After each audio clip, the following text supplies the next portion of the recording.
I'll go track him down in a second. They were sitting here earlier. Yeah.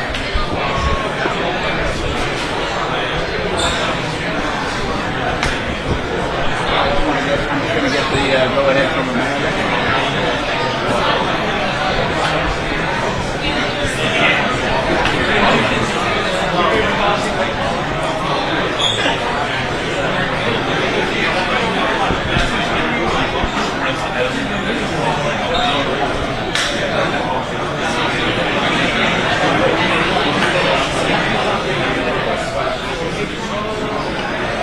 Good setup, though.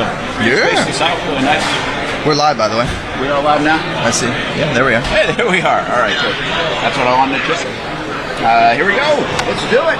All right. Yes, we're live. We have been for a solid minute of us just sitting here, getting stuff ready.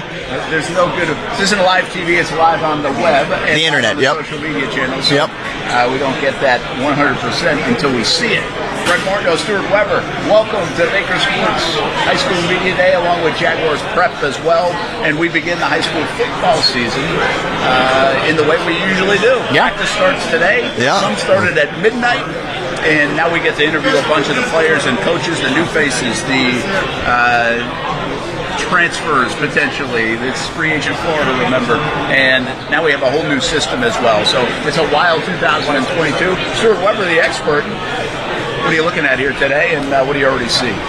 Yeah, it's always great to see everybody come back around and see the coaches who we haven't seen in a while and chat with them, about what they've got on their roster, the excitement for the upcoming season, and there's so much to talk about this year with the new classification setup. It's the FHSAA. They're taking a big swing at it. Let's be completely honest with it, right? They're taking a big swing at this thing by splitting up all the schools into two main subsets of classifications, right? You've got metro and you've got suburban. So what they did was they took the 8 biggest counties in the state of Florida. If your school is in those 8 counties, whether you're public or private, those 8 counties are now part of the metro classifications. If you're not, you're in suburban. Now there is a little exception in the rural classification, something they've been testing. Essentially what's been 1A the last few years, that's still its own thing, the rural classification. So Hilliard, Fort White, those kind of schools, they still have their own kind of classification off to the side. And there's an exemption as well for a team like Baldwin, who would have fit. Baldwin is a perfect example of it. They're going to play in the suburban. They're going to play suburban because, let's be honest, they should. They should, absolutely. They fit the profile of a non-metro team a lot better than otherwise they're in a district with Trinity, University Christian, you're talking about teams that are pulling from a much different number base than a school like Baldwin. Brent Morneau, Stuart Weber. The scene here, by the way, just we're at TIAA Bank Field, which the old Terrace Suites, and Adriel Rocha and everybody involved with the Jaguars and their prep team, which we partner with during our high school football season, have done a fantastic job opening the doors to so many kids and coaches and programs. And so we're up in the Terrace Suites. To our right is obviously the field and the stadium. Jags are practicing today at Episcopal School of Jacksonville. We leave the Jags be and we say, hey, high schoolers, take high school day here on this night. We can't spin the camera, but Olivia Tasserly, part of the Action Sports Jacks team, is interviewing a bunch of players just on the opposite side of us. And then you've got media outlets and kids wandering around, and the meet and greet session is underway. So that's kind of the scene. We've done this many a times over the years now. We do a webcast until about 11:45, and some people don't care that we do a webcast. Live camera. And walk in front of the camera. That's kind of that kind of thing. It's the internet. We're having fun with it. That's certainly how it goes as we do this one here. But you mentioned it. The big thing is, can we figure out all this stuff? The one problem with high school football, we've done this. You've covered it in a variety of areas, including the Friday Night Lights in Midland, Texas. I've covered it in a variety of areas. One thing when you cover high school football, the systems change a lot. Constantly. Classifications to districts, the teams jump from here. Because it's all based on enrollment, they're trying to figure it out. There's no perfect formula. That's the thing. There really isn't. We've changed playoff systems recently. This system you're talking about, they voted on it. They weren't sure they were going to make it happen. There was actually a late push even once they approved it to say, wait a minute, maybe we shouldn't. Maybe we should hold off on this a couple of years. They were going to like pull back on what they had approved. Yeah. And they're going with it. They're trying it out. And there's a bunch of different ways to do this stuff. But the Florida High School Athletic Association and everybody that makes these decisions are trying this one. We'll see.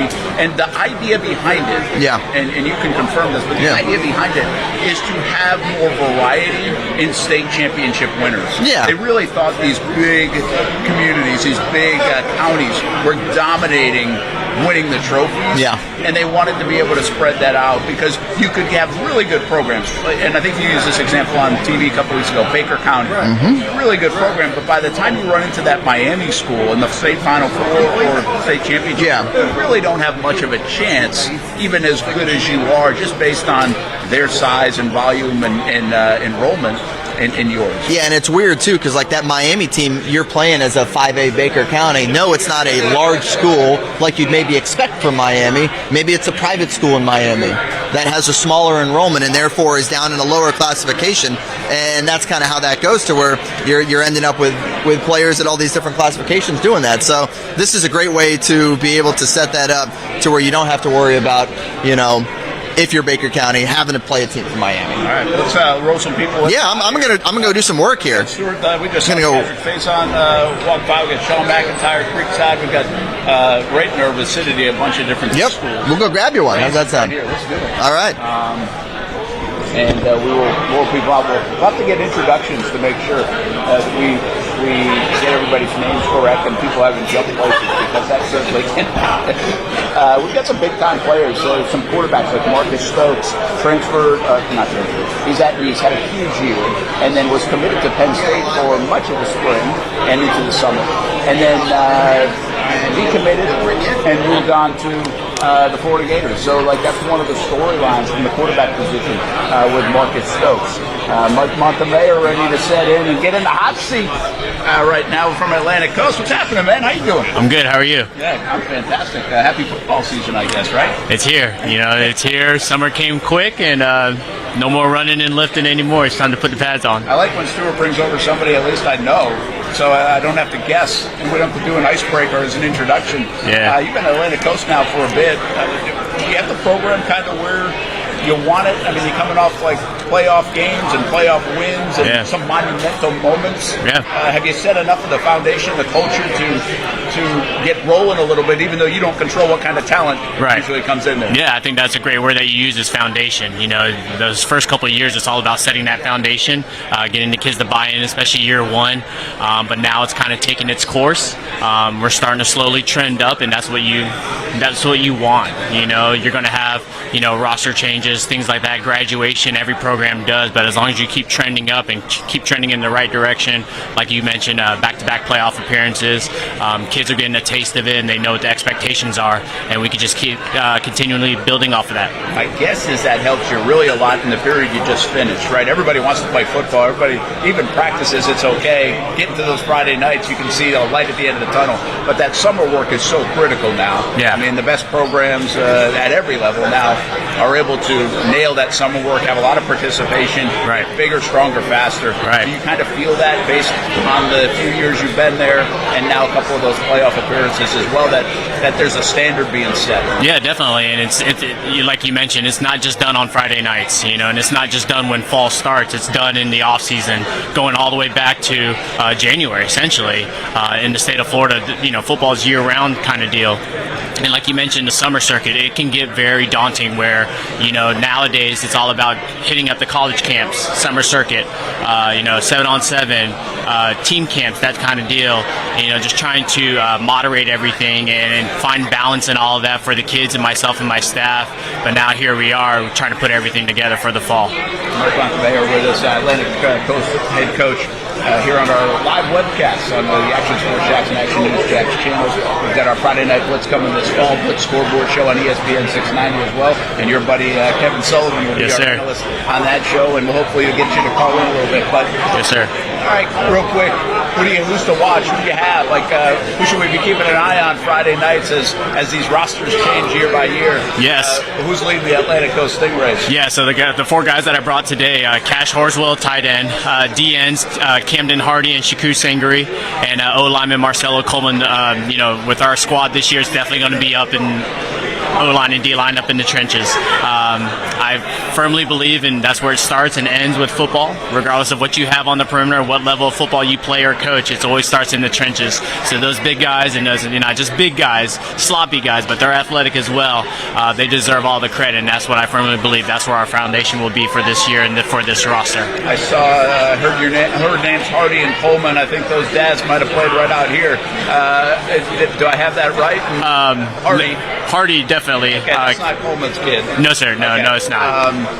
How's he, by the way? Hardy's helping you out coaching a little bit. Yes, sir. Right? Yeah. Kevin, he's been a great asset for our program because obviously he has his accolades in the collegiate level and the professional level, but sometimes it's hard for guys of his caliber to relate to a high school kid. Obviously, it's easy because he's had two boys, Langston up at UConn and now Camden right now. But he knows how to break it down to where a high schooler can understand it, and it's not just, let me do it and show you how I did it and then, try to replicate it. And then to piggyback off that, Camden, obviously, he has dad to help him and older brother to help him as well. Camden's such a high IQ kid. He knows the game, very smart, very cerebral player, sideline to sideline, very technician. Those two guys, great assets to our program. One last one. The new classifications, Metro, Suburban. Fan of it or wait and see approach of it? Honestly, I don't think it matters to us really, and I only say that because the way our schedule has been set up the past 2 years, our district is Mandarin Sandwood. We've played them every year. Our district the last couple of years were the likes of Flemings, Ponte Vedra, Creekside, Fletcher. We play Creekside still. We play Fletcher as well. So we're used to it. So again, we just play ball. We just line up and play. I know it's kind of coaches talk, but I don't think it matters to us personally because we're kind of used to it with our schedule and how it's built. All right, good luck to the Stingrays this fall. Appreciate it. Taking Yes, sir. Thank you. All right. See you. Yes, sir. Mayor, the head coach of the Atlantic Coast Stingrays, done a fantastic job there. Got some good players. We'll see them on Friday nights, of course, with some fantastic rivalries, including an Atlantic Coast Mandarin one that gets revamped a little bit with some new coaching at Mandarin. But we got you up. You got to introduce yourself. We're live, baby. All right. Okay. We're live on Action News Jacks, Action Sports Jacks, ESPN 690. So you got to say hello to the camera. I know you got a lot of personality. I've been watching you. All right. Hi, how are you guys doing? I'm Jordan Hall, class 2023 defensive tackle. And a big guy. Somebody just said over there, we're looking over, it's like, look at the size of that guy. From West Side. And where you at recruiting standpoint, commitment standpoint, all this stuff? I know West Side's proud to have you. Yeah, honestly, I'm really down to the point where I got my top 5. You know what I'm saying? I got 5 schools that I really want this to look at for the rest of my recruitment. But honestly, I got like a good feeling of where I'm going to go. But it's just something about 2 schools that I'm trying to find the difference between, like what separates good and bad. So with that being said, I mean, in the upcoming future, I'll probably be committing sometime soon, but hopefully, if not, hopefully I'll be committing on instant decision day. Do you like the process? You enjoy the process? I love it. At some point, we talk to guys that get tired of the process. Yeah, I mean, you want to commit. It's very stressful. Like for any other recruit out there, like high school kid, like it's very stressful. But honestly, it's fun. Like you get to go places like you never thought you'd go, see facilities that you never thought you'd see, and it's a good experience, honestly. So yeah, it's kind of stressful, but at the same time, like I love it. You know what I'm saying? It's fun, and plus you get 5 official visits there. It's free vacations. Like you don't got to pay for nothing. No food. You pay for the plane ride. Like everything is paid for. So if I can do that 3 more times as a recruit, I would. You know what I'm saying, but honestly, it's really just a fun experience. And being a kid, going through all that, I mean, yeah, you might have your struggles with it, but that's what you got parents for. So, and people around you that, if you don't got parents, you got people around you that want to help and support you in any way possible. So, honestly, I feel like it's fun to me. So, yeah, where did you go? Official visit-wise, or are they coming up? They're coming up. I got a couple of them coming up. Probably Oregon, LSU, Ohio State, and probably USC. And that last one's up for grabs between a couple schools. All right. I mean, some of those far away, man, you don't mind getting way out of Jacksonville? Nah. Whatever the best football I feel for me, that's where I'm going. You know what I'm saying? The school could be in China. You know what I'm saying? I'm going to China. You know what I'm saying? I'm learning a different language. I'm eating some better food. You know what I'm saying? So, yeah, I'm having fun. Yeah, I'm going to have fun. By the way, this name, image, likeness thing, I got a feeling that he could maybe cash in on it with his personality. You keep an eye on that, right?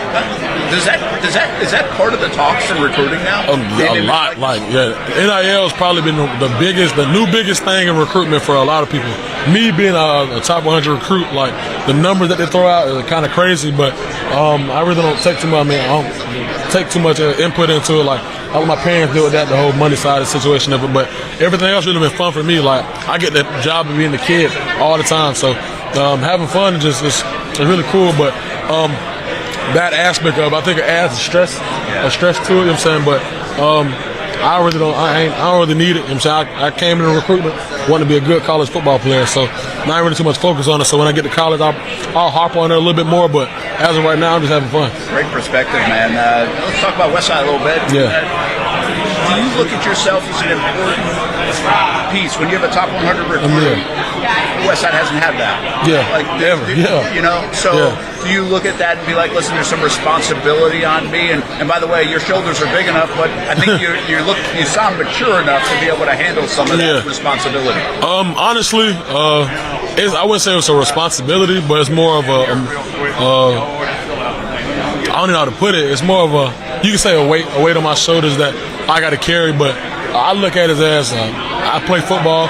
I'm one of the best in the nation. I feel like I'm the best in the nation in my position. I do a lot of things for my team. I'm a team player. I get the job done, and as when I'm needed, I'm there. You know what I'm saying? So the weight, you can't really put everything on me, but I'd rather have it on me to have all my other teammates look down upon and stuff like that. But Westside football, we're coming back this year. You know what I'm saying? We'll have a better season than we did last year. Take it week by week, game by game, not stress too much, but let's get ready and game plan for everybody we got to play. Rodney DeBose out is one of our favorite guys. Yeah. Really good coach, good man. Step Durham in. No, Wilson stepped Durham out. Who you got in? Randy Randall, our assistant head coach. So how has that been? It's been actually it's been good. You know what I'm saying?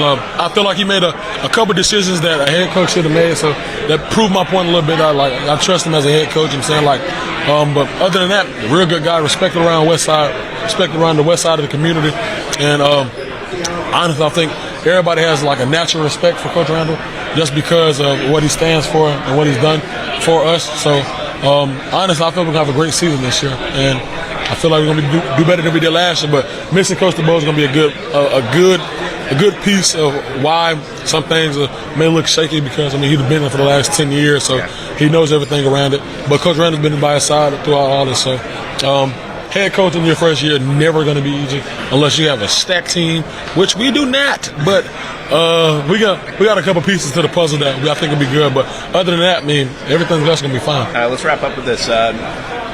Will you play multiple positions in high school? I know you won't do that in college, obviously, but will you go both sides of the line? Will they try to utilize you in a bunch of different ways? Do you want them to utilize you in like carrying the football, right? Okay, I put it like this. My middle name is Athlete, Athlete. I'm going to tell you this why. Since I came to high school, I've been playing O-line, D-line. And when they need me at tight end, I play tight end. But this year, you can see the ball in my hand a little bit more. You know what I'm saying? Where it needs to be. So it needs to be in my hands. But honestly, playing both sides has probably been a major thing that I would say struggle with, but had to deal with since I've been at Westside. But now that the recruitment part has gotten bigger, I feel like the reps of me playing both sides are going to die down a little bit more. But whenever I'm needed, I'm there. You know what I'm saying? So I'm going to be on that side of the ball. But other than that, man, roll tide. I feel like I want to put your shades on. Go ahead. Take a picture. How's the swag level with these on? Does it increase? You got to put the hat on too. You want my hat? Yeah. Okay, here we go. I call it a Crocodile Dundee. This is a little worn out. Crocodile Dundee. Yes. That's the Crocodile Dundee. Should I put this on? No. You should then clip one side up. Hold on. Clip that side up. You got to push it in. I got to push it in. That's right. You can do it. There it is. There you go. You got good hands, Yeah, strong hands. that's There we swag. go. There's the swag. Yeah. You tell Casey back in the ESPN 690 studios, you got a little more swag now. Yeah. There we go. Yeah. Hey, man, go have a big year. Thanks for sir. taking the time. No problem. You're going to do really well. Take your shades back so I don't Appreciate steal them. But, by the way, NIL money, you can get maybe be sporting some shades. Yeah, most definitely. I need them. I love them. Hey, good luck this year. All right, you have Thanks a for good stopping one. by, man. No problem. What a fun guy he will be for Westside and for whatever college football team. They get top 100 recruit. Stuart just looked over me. He's like, "That's a big guy." Yeah, he's a big guy. That's the reason why he's a top 100. The best we got. Cool stuff there. Great insight, by the way. Great insight on the recruiting. Great insight on the NIL. Great insight on coaching. So good stuff. These guys are so mature now. Yeah, come on by. Coach Sean McIntyre, how are you, man? Doing great. I was just thinking, we got the big fella out of Westside in here, and what a personality. And these guys are so good on this. They're so used to it. Yeah. They're so used to the spotlight. You get that with your guys? Like, they don't mind? So we went to FCA team camp at Westside, and he was there, and he is an awesome kid.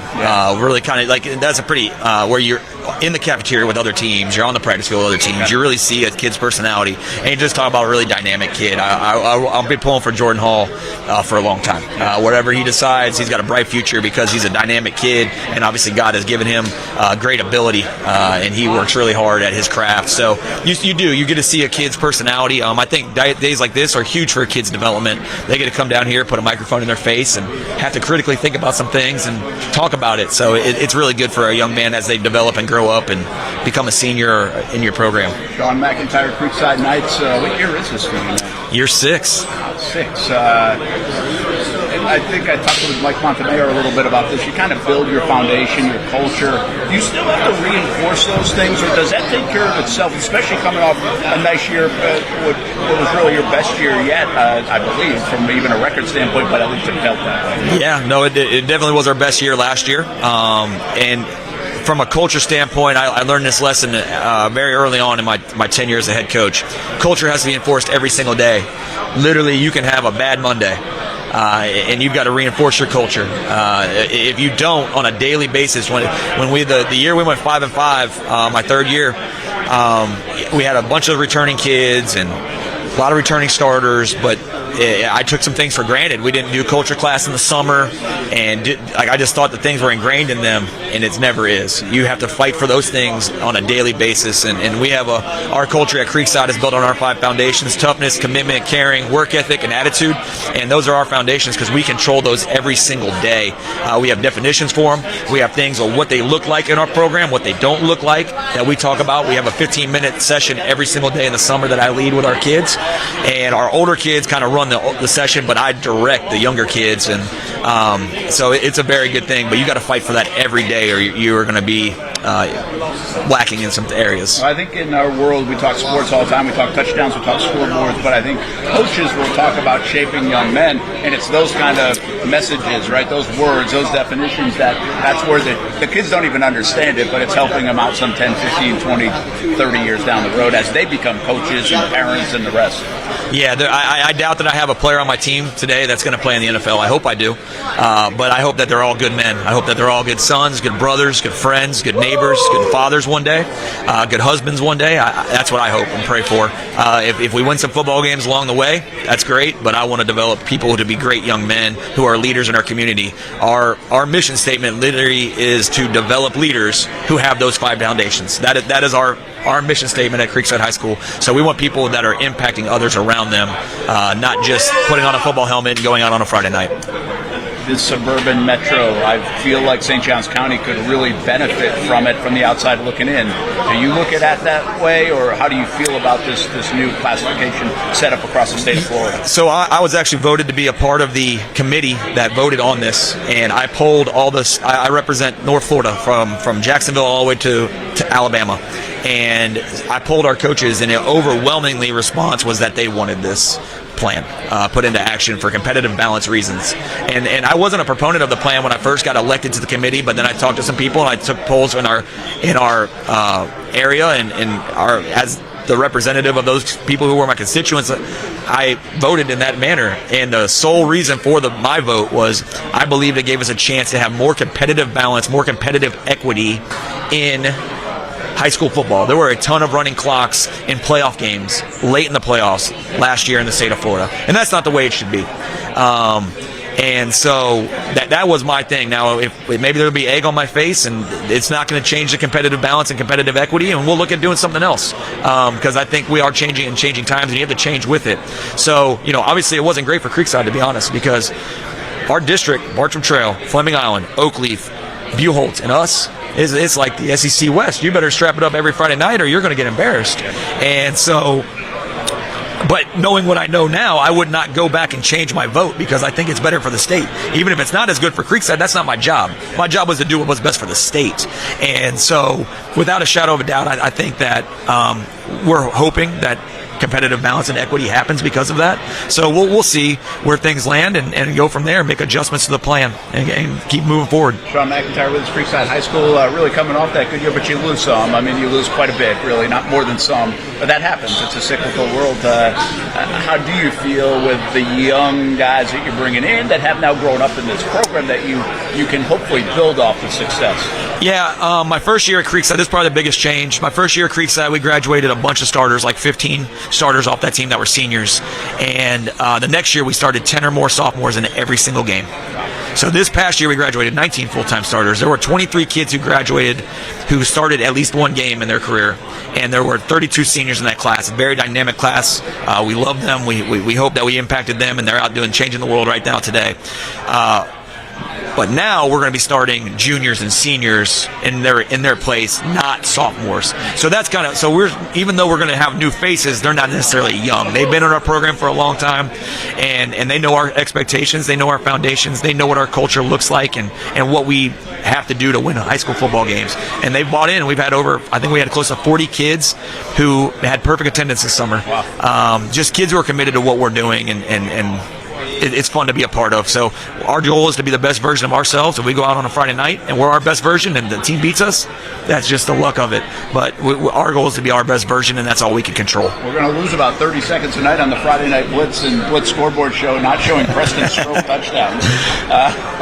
Give us an update on him, by the way, and also how do you replace him in the backfield? Yeah, so Preston is going to go to FAU, and he's not playing football. He made a decision last winter that the college football route and the commitment and the time that it would take to be a part of that is just not the route he wanted to go, and we fully support him. If he called me today and said, "Coach, I miss it, I want to play," I'd be on the phone making calls. And we're going to miss all of our kids from last year. There were a ton of Preston Stroke touchdowns the last few years, and I'm going to miss those as well. Do you have some by committee? Do you have anybody to get excited about that you should keep it on? I know coaches don't like to say. Yeah, no. Our running back situation is deeper than it's ever been. We have a kid named Nicky Williams who's going to be the workhorse for us. He's a little bit different than Preston, but he's a tremendous all-purpose 3-down back. Can catch the ball really well out of the backfield. Is very good short area quickness. He's very tough to tackle. He's at a low center of gravity. And then we've got a great quarterback situation. We got a couple kids competing for that job still, and they're doing everything they can to win it. We love watching that. And then the area that up front is where we graduated 5 seniors. So that group's going to have to really mature and grow up right in front of our eyes for us to have a chance. High school football games are won and lost in the offensive line and the defensive backs. We graduated all 4 defensive backs as well. So we're going to make our money as coaches this year, getting those kids ready to play. All right, we're going to let you go, but that's interesting. You just said defensive backs. I wouldn't have guessed that. I've said trenches for a long time. You can be good. You're way ahead of a lot of people in the trenches, right? Because not everybody can be good in high school up front and even on the defensive front. Why cornerbacks? So defensive backs, period. Because if you're giving up big plays and you can't hang on one-on-one on the outside, and you have to do things to get help for your coverages, you're diminishing your run fits. So defensive backs and offensive line, those two, like as a head coach, some of my best coaches are going to coach in those spots because they're such critical to your success as a football program on a Friday night. Very good. See that? I'm going to keep that in the back pocket. Sean McIntyre. Good luck, man. Thanks Brent. For stopping by. Creekside Knights coming off a big year. Look to have another big year under Sean McIntyre, who's really built it, done a fantastic job in St. Johns County. And, St. Johns County's changing a lot. We live down there, and you got Beachside, you got the Ford Creek, and they're going to steal a little bit from some of those schools, especially like a Bartram Trail. So we'll see how it impacts over the next few years. Probably won't be an impact this year as much. We'll see how it impacts coming up over the next few years. Merlin Dormany sticking around. I figured you'd be long gone and hanging out with the grandkids by now. Yeah, they're there. Right? They're waiting on me. Merlin Dormany, Trinity Christian Conquerors, and got it done last year again, man. And we're very fortunate. You can't take it for granted, can you? I mean, no, yeah, it is. It's a lot of fun to win it, and it's hard to get there and try to get all the pieces put together to get back. But hey, here we go again. Start today. What does coming back look like? Obviously, there's a lot of attention on your young quarterback in Colin Hurley. He's one of the top, if not the top quarterback in the 2025 class. Offers all over the place. You can pay attention to social media now. You probably know all that. But there's more than just one guy in a football team. Absolutely. What do the Conquerors look like? You know what? We're young. I was telling Dan and them over there, we've only got 10 seniors. So the last 2 years we've graduated. We had a class of like 21, and then in last year's class was like 23, 24 seniors. So this class is small as far as senior wise. Now our juniors, we have about 23, 24 juniors, but then my sophomore class is small. So it'll be we got a lot of kids going to have to play that haven't played a lot of varsity football. We've got to fill a lot of holes on defense. Both running backs are back, quarterbacks back. We lost every receiver, so all 3 receivers will be new. So, it's going to be challenging. That's a little different for you guys too. I feel like your defense is always the mainstay. Not to say it might not be, but you obviously don't know. It's a little bit of an unknown. And I mean, really, with Colin Hurley and Trayon Webb, I mean, you know what you got back there. Like you got to feel pretty good about being able to score some points, I think. No, we do. Hopefully. We can block well enough to get the backs loose and give Colin enough time to throw the ball, and that's going to be a huge component is being able to secure that offensive line to make everything work. You guys have bounced around classifications over the last few years. You still win state championships. You're highly competitive. You challenge yourself in your schedule. The playoff system has changed. Does this new system impact the success potential of Trinity Christian with the metro and suburban classifications? I don't think so, because everybody that we play is metro. So if we wind up making it to the state championship, Chaminade is metro because they're down in Fort Lauderdale, Palm Beach somewhere, and so. But now they're really, really good. They're loaded. They have got a great group of football kids. So, but when it lines up and the people you play in the playoffs, now some of the teams we used to play were out west toward Pensacola, but with the new metro suburban, we won't go west anymore. So it'll just be us and 2 Orlando counties, 2 Tampa counties, and the 3 counties in South Florida. So I don't know. It's fun. It's going to be fun. But do you really have a state champion? That's my question. Yeah, interesting. Yeah.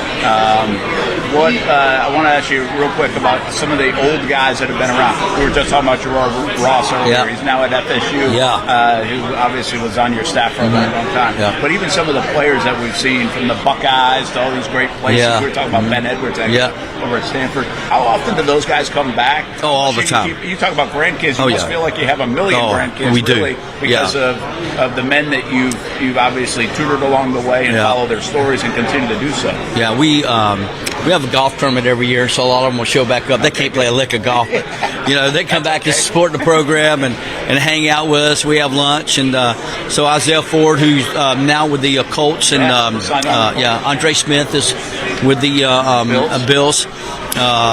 Wade was here. Had a nice career, by the way. Yes, it has. Andre's really, really smart, but he's a great football player too, and he's a great individual. But Sean was there. He was there last week. He's with the Patriots. He got drafted by the Ravens and traded to the Patriots. Right, like the last week before the deadline last year. So he was with the Patriots all season. He was on their 53-man roster. Still got Kevin Tolliver out there playing. He's with the Ravens. LSU guy. It wasn't LSU guy. That's correct. Right? That's correct. Yeah. And then we called him Fat Man, Javon Hagan. Javon is playing at the Cardinals, and so all them kids come back and they'll hang out, and it's a lot of fun. And that's the NFL, folks. That's not even talking about the college ranks. Yeah, a bunch of guys. Yeah, we do. We had and one of our kids got drafted. He didn't get drafted, but he got a free agent deal with the Seahawks. And Deontay Williams. Okay, he was at Nebraska. Yeah. So, Tyreek's at Nebraska still, and we still got kids playing. We got 3 kids in Florida now, and so it's going to be a lot of fun. I'm glad Thursday is right around the corner. We get some football back on TV, right? It's coming back with the Jaguars Prep, that Pro Football Hall of Fame game. Berlin Dormany, keep up the good work, man. Hey, thanks. And enjoy the family time too. But that's over right now. It's all about Friday nights. Yeah. My wife said I'll see you in December. Mine too, man. Well, good luck. Hey, thank you. Berlin Dormany, Trinity Christian Conference head coach. An absolute ton of success in the area. Thanks, man. He's just digest what he just said along the way about how many folks he's been able to put into college football and then in the NFL. And I was going to even ask him about a couple of guys, and I couldn't even think of some of them that are playing at Ohio State. And you mentioned Tyreek at Nebraska. Coach Vasselin coming over. What's up, man? How you doing? How you doing? Vikings in the house. We got some noise on the other side. I need to go back. Great to see you, man. How you doing? I'm great. Are we live here too? Yeah, I got it. You got to flip this thing around here. Here, put on this if you need some. I like it. So we're going to be live with Donovan Maslin and the Reigns Vikings program. Brett Martineau with Action Sports Jacks, ESPN 690, CBS 47, Fox 30. Coach has called into our Blitz scoreboard show before night, and we'll have the Friday Night Blitz coming up. So we're live here. Where are we on anyway? This is my Facebook Live. This is your Facebook Live. We're on Facebook Live on Action News Jacks. We're on probably everything else. I haven't been able to even check it. But thanks to Aaron Schachter and Casey Kurtz and Stuart Weber for getting us onto all these places. Amanda Winkle as well, back in the Action News Jacks studios. As we roll people in and out, tell us a little bit about the Reigns Vikings, man. How are you guys going to be in 22? We're going to be great. We're going to be great. They've been working hard since the spring, off season. It's been going pretty good. And, definitely the summer, they put in a lot of good work.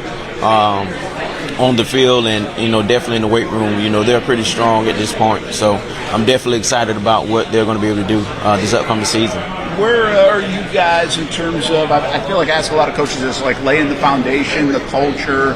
Were you able to just pick up off the success, obviously, that Durant had? And did that just transfer over, or did you have to do some new things? I mean, anytime you pick up the ranks as a head coach at Reigns High School, I think, the tradition has been laid, and it's just following, not reinventing the wheel per se, just coming in and putting your spin, your twist on it. But definitely the foundation is hard work, discipline, and playing for that name that goes across your chest on Friday nights. And we've definitely been ascending and keeping that tradition alive. So. How much does that name mean to the kids? I know it means a lot to everybody involved with the school, the alum. Do you still feel like the kids understand that, know that, grow up around it, hear their parents and grandparents and everybody talking about it, and it really does still carry a lot of weight to where the place where Brian Dawkins, the Hall of Famer played, and the state championships in the graveyard, and everything that goes into the tradition, like you say, with Reigns. So I think it not only with athletics, but as a school as a whole. We just had orientation yesterday, on Saturday, and just to see the amount of kids come whose parents have came before them, have went to Reigns as well. And, they're growing up in that Reigns, tradition, that Reigns history. And just to see the school as a whole, not just only athletics, but as a whole, the Alumni Association definitely does a great job in pouring back into the school to show, and train them up on what they're supposed to do once they graduated, to come back, give back, and, with time, finances, whatever, you're able to contribute back to keep seeing, the school flourish as a whole. Coach Maslin with us here on our live webcast and his live webcast, actually, as well, on Facebook Live. Give us some players. Which should we be looking at? And I know you get a lot of them you don't like to single out, but some people that you need to do well, that for you guys to do well on Friday nights. Yeah, for us to do well on Friday nights, of course, Kenton Kirkland, defensive back. He has to play well along with Marcel Bolles. In the middle, we're looking for, Jamari Whitehead to be a force in the middle. Defensive line-wise, Kyrie Lofton he's small in stature, but he has a motor like no other player I've seen before. Jayon Big Cat Simon, we're looking for him to be a dominant force on the line as well. Offensively, it all's going to start with Roman Doles at quarterback, so we expect him to, lead the offense, get him in the right spots and make, the great decisions that we need him to make. Forwards running the ball, Mark Miller and Sincere Corn, we expect those guys to, carry the load along with Request Bacon and Niall Allen. Receiver-wise, T-Man, we call him, Tadarius DeVoe. We expect him. He did a great job last year. We had Quincy and Kareem, so now how do you replace and get that production?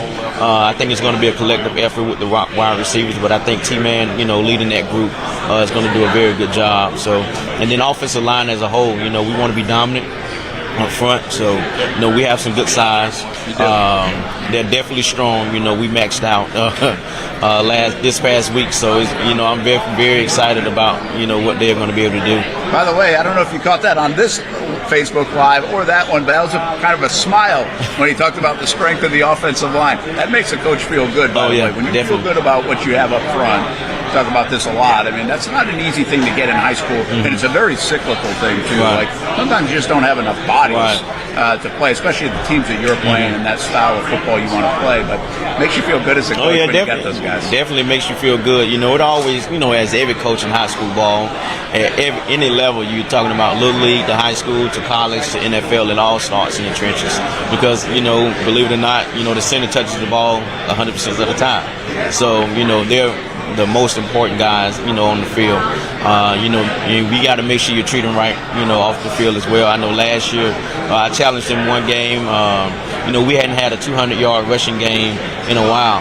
And, one particular game, I challenged them. I told them, you do it, and I'm going to make sure you get a Jenkins sandwich. So they did it. I'm not going to say which game, but they did it. And, I had to spend money on buying whole chickens for each old lineman.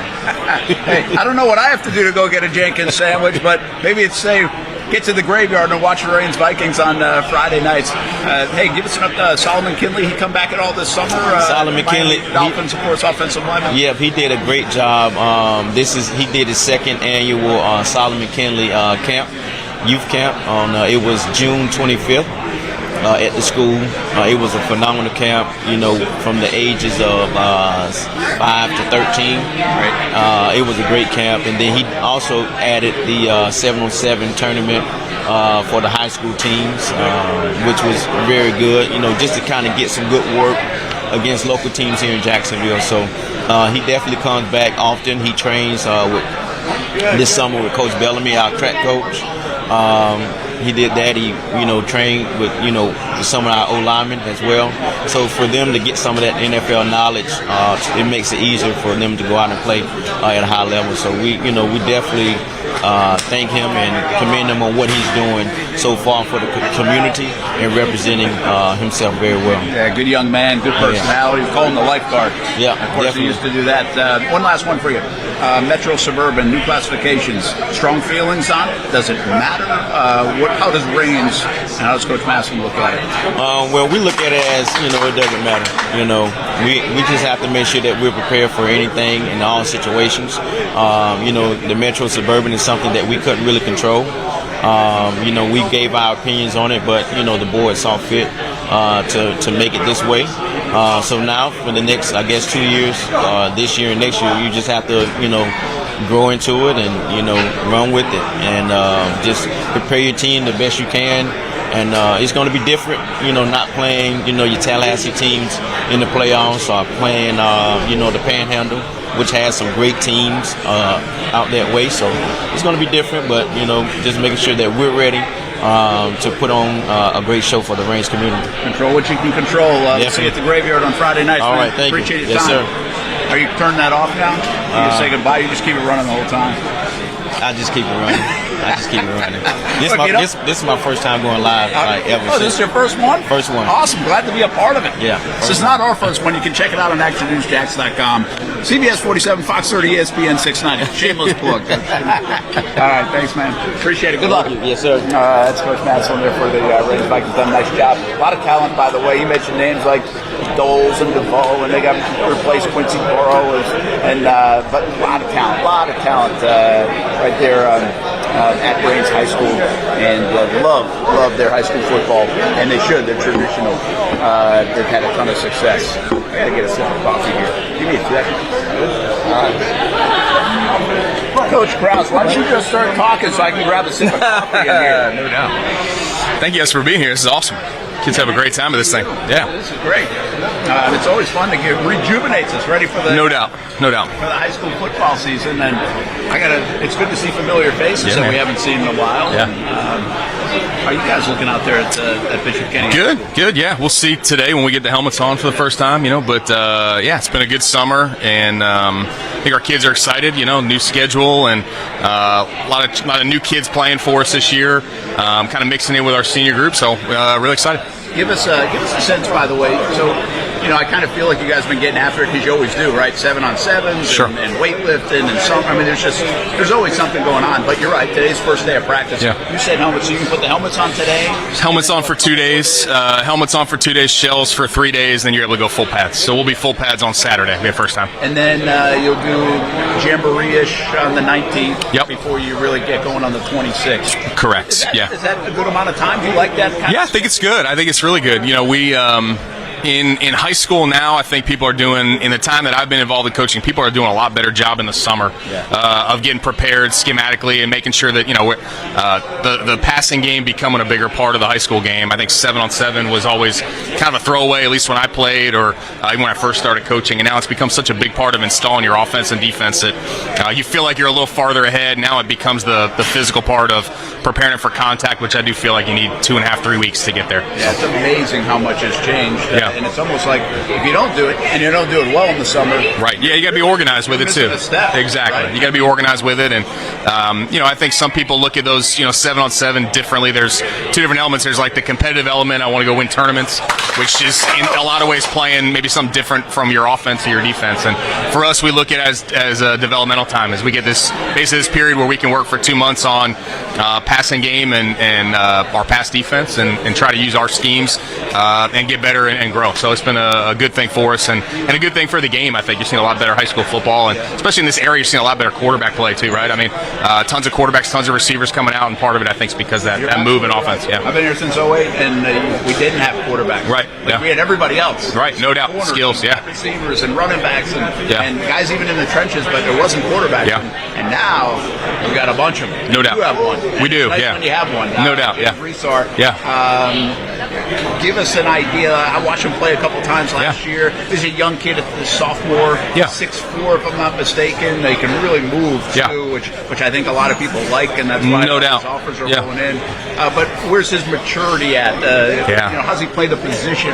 That goes into it as well, just as much as projection and college offers. Yeah, I mean, he's a kid that he came in, was a big, tall, lanky kid as a freshman, and I don't think you expect him to be as fast as he is, and ends up running a 10.8 600 meters this year. It was a regional qualifier, so big time explosive. I think the best part about him, just speaking to his maturity, his toughness level is played basically from week 2 on last year on a broken leg.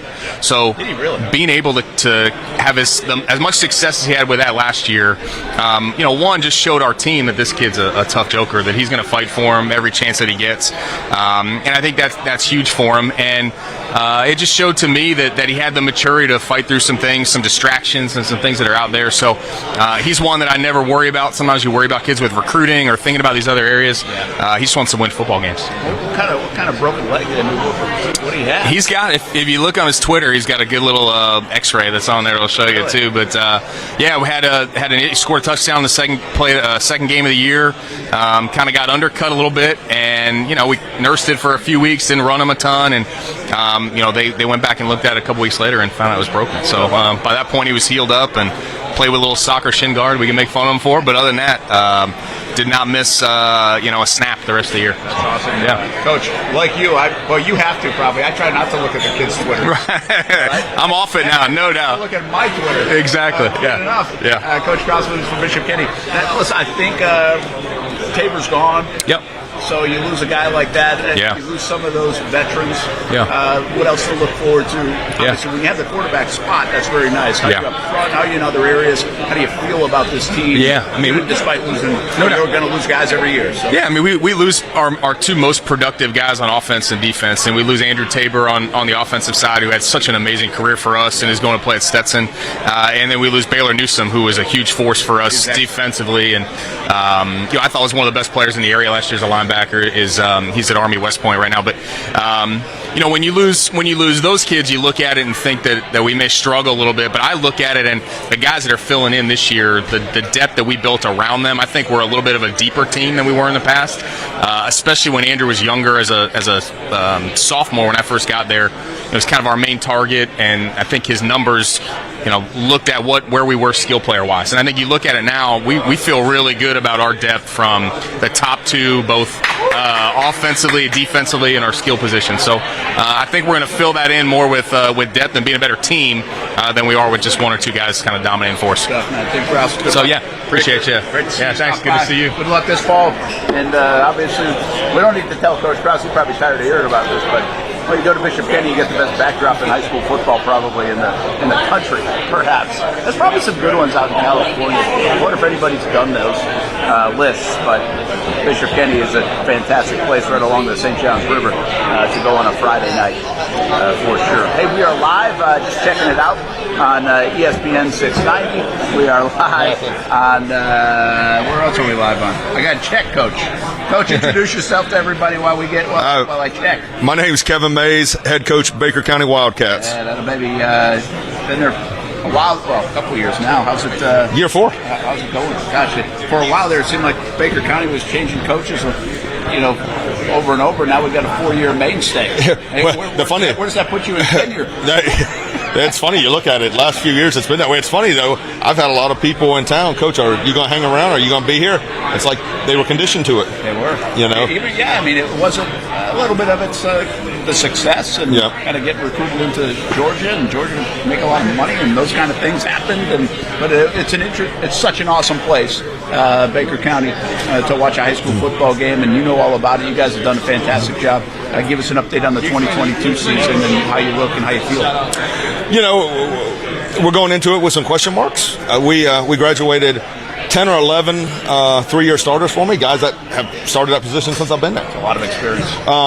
So we've got to replace those. We were lucky enough to go down to Southeastern, go to a team camp, padded team camp, and we saw some really good things. Us as coaches got to do our jobs of kind of putting the puzzle together. We've kind of moving guys from like receivers to DB or DB to receiver, just putting trying to get the best kids on the field. But we saw some good things, and we got some good players coming back. When you lose all 4 DBs, they've all gone off to play college football at somewhere, and that's going to be tough to replace. But I think we have the guys to do it, and they tell me they're ready for the challenge. So we'll start it off today and see where they're at. Yeah, Kevin Mays with Baker County. Again, just I don't want to assume everybody else knows out there. Baker County out in McClenny is it's one of those great high school football settings and towns. And so I asked this question kind of like I did when we had Coach Maslin on in Rains. It's like, how aware of the tradition are the kids that you have coming up? I mean, do they know at 6 years old and 10 years old, and they're running around as water boys, and they're going to games? And so, do you have to coach, talk about that stuff, or is it already instilled in 90% of the guys that you guys get out on that football field? I would say it's instilled in them. That's all they know. And I try to make sure they understand how special that is, because I've coached other places where it's not even close.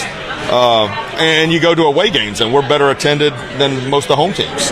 I mean, our community, from everybody in the community, loves the Wildcats, and the kids grow up, like you said, 5, 6, 7, 8, and that's what they want to be, and they're there watching what these guys do. And to me, my players have a little bit of a role and responsibility of being a good role model for those guys. So we try to teach them that kind of stuff too, besides just football stuff, that eyes are always on you. Yeah, and I think sometimes high school football coaches might feel pressure, but there's probably a little bit of instilled pressure on kids to perform too when you play at Baker County, because you set a standard, certainly, to do so. We look at your program and we say this suburban metro situation could benefit the Baker County Wildcats if you can make a run down the road. Do you look at it that way? Do you like the situation you're in with this new classification? I've been asked that question a lot because somebody else said that maybe we were the poster child for what this was set up for. Yeah, for the equity. Being the competitive guy I am, I was like, just put us in a system and let's play and let's see who we get to. Does it help Baker County football? Absolutely, I think it does. I think it's a good switch for us because we are going to be in it playing like teams. We got through the first 3 rounds of the playoffs kind of playing like teams, and we're successful. And then you go to Miami Central, and for a half we could play with them, and then they took off from us. And what some people I think don't quite understand about it is I have 750 high school males in my school. That's who I get. I don't get to draw. You don't have many kids driving out to McClenny to come out there and play. How many thousands of kids live around Miami Central that they get to draw from? So there's part of that. And then, you look at the playoff bracket, and, not that you looked at Miami Central and said, okay, we don't have a chance, because obviously we did. But you don't see that team in the background. You see a lot of good high school teams that you're like, okay, we can play with all them. I don't know if we're good enough to beat them, but we can play with them. Just like when I was at Vieira, we ran into St. Thomas Aquinas. We beat Lakeland, then we beat Lake City, and then you get to St. Thomas Aquinas. They treated us like a JV team. And you talk to all the people in Baker County. They said, American Heritage kind of did the same thing to them when they got there. So I do think it's a good thing after all that, I do think it's a good thing for us. Yeah, the idea is share the wealth, especially with some real quality programs. Give yourself a chance to maybe win a state championship and take home that crown, which would look really good.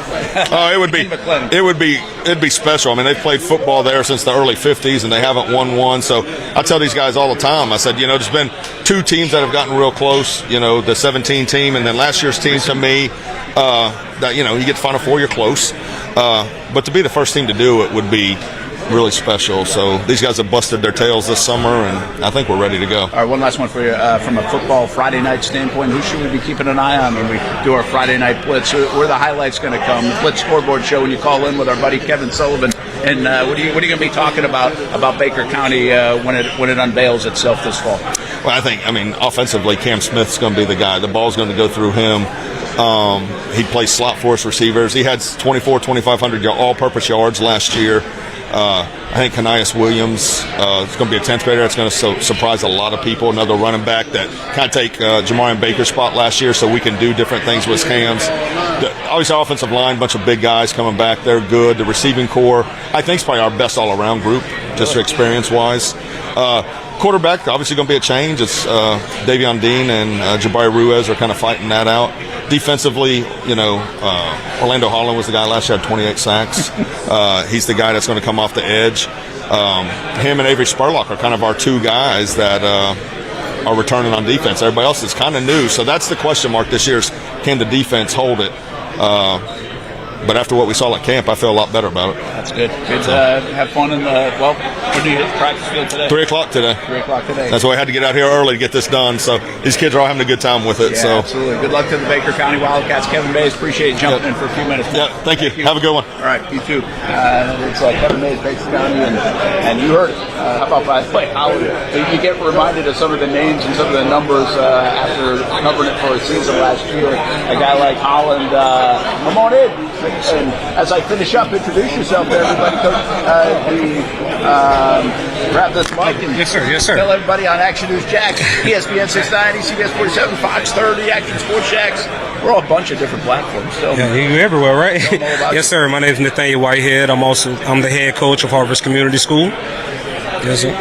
Just to finish up a quick point, guys like Holland at Baker County, 28 sacks a year ago. The one thing about the Wildcats, they could really run it and spread it out. They had a bunch of guys that could carry the ball last year, and that led them to the Final Four. So we'll see what Baker County can bring in 2022. What can Harvest Community bring, Coach Whitehead, in 2022? I'm praying that we can get back to the same opportunity we had last year. We was able to make it to the independent 2A state. We missed it. Missed about 2 points. It hurt me tremendously, but I'm proud of my boys that we were able to fight that far back. That was our first year back in the 11th man to make it to that platform. I think that's an opportunity and a blessing in itself. So I went out to a game or two at Harvest Community, and I love the energy on the sideline that you and your staff are bringing. You can feel it. They can feel you guys. I think there's a sense of that, right? Yes, sir. I mean, yes, sir. And is that going to continue in the program? It's never going to stop. Long as I'm here, my brother Darren Richardson, my coach Terrence Andrews, and the coach Mike Hayes, we love this game with that passion. It's just an abundance, and we feel like this. If I can't challenge you, then nobody on that field should challenge you, and I'm going to always bring that. That's what we do. We're going to always up the level. I know we're a small school, but we're going to make you work as if we got a 60, 70-man roster. We're going to make you work as if you're the Division I player of the year. We don't know anything less. It's all out. All day.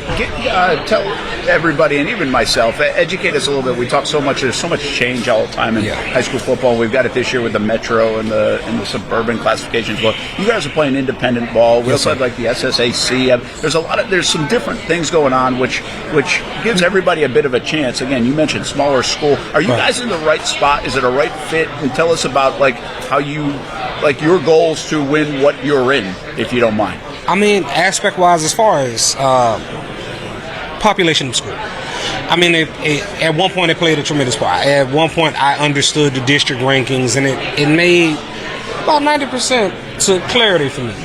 But now with the new suburban and metro, it's a bit of a daunting task because it puts teams that you would not be familiar to believe will be in that district against that team. But all it does is if any man's a competitor, like I believe we all are, every coach out here, that our teeth bite.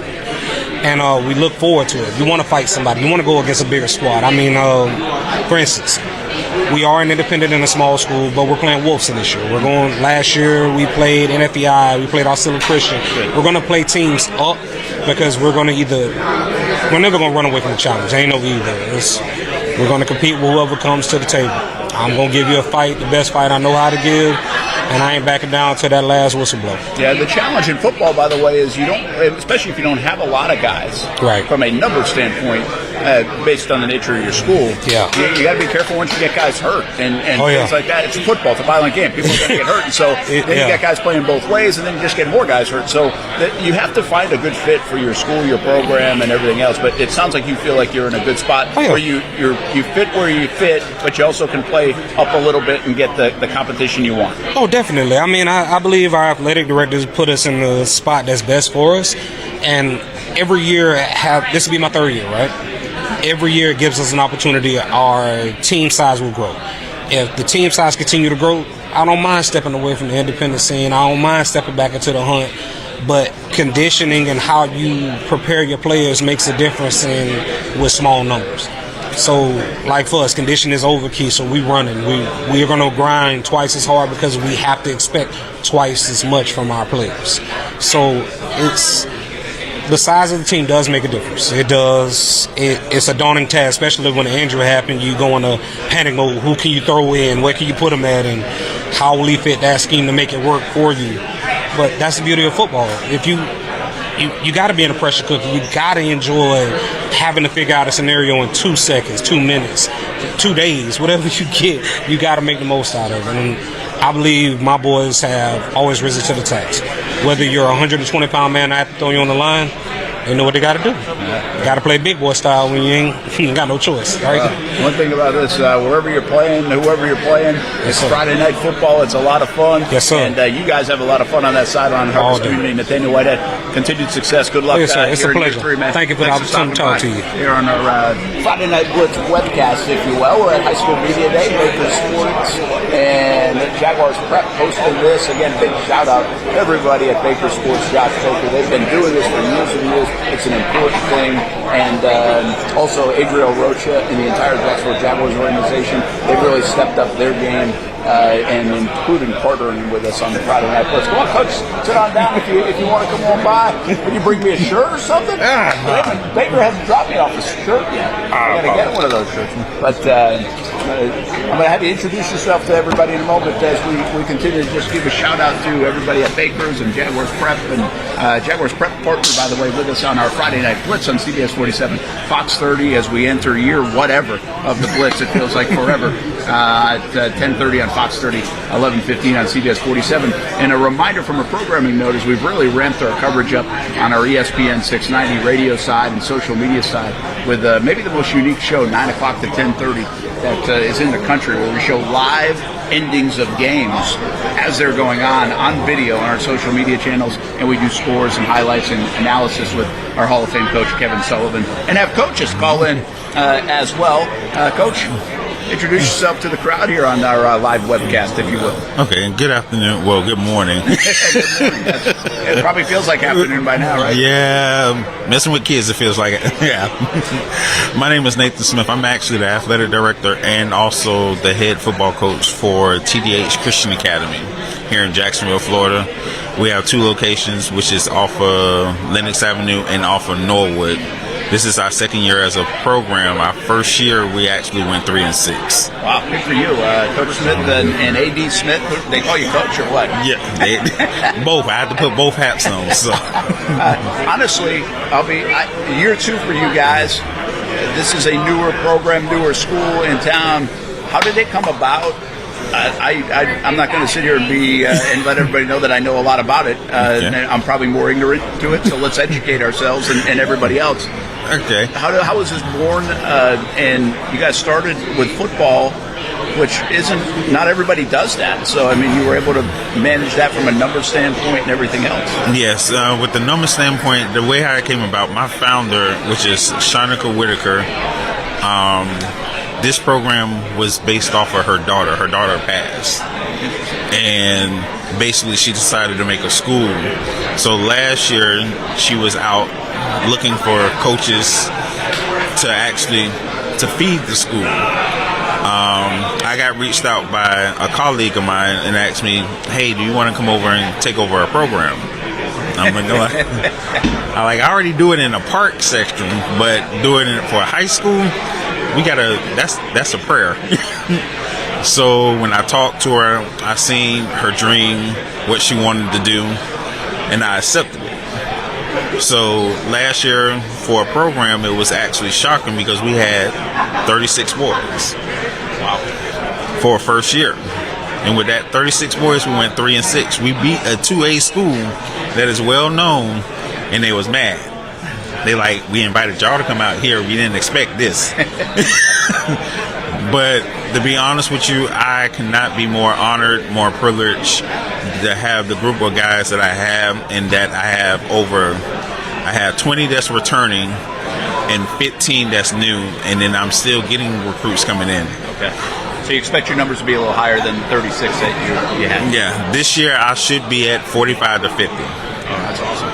That's big. That's important. We were just talking about that with Coach Whitehead from Harvest Community. Numbers matter in this sport. Yes, numbers do matter, and the thing is a lot of people don't realize who we are, so we don't have a lot of funding.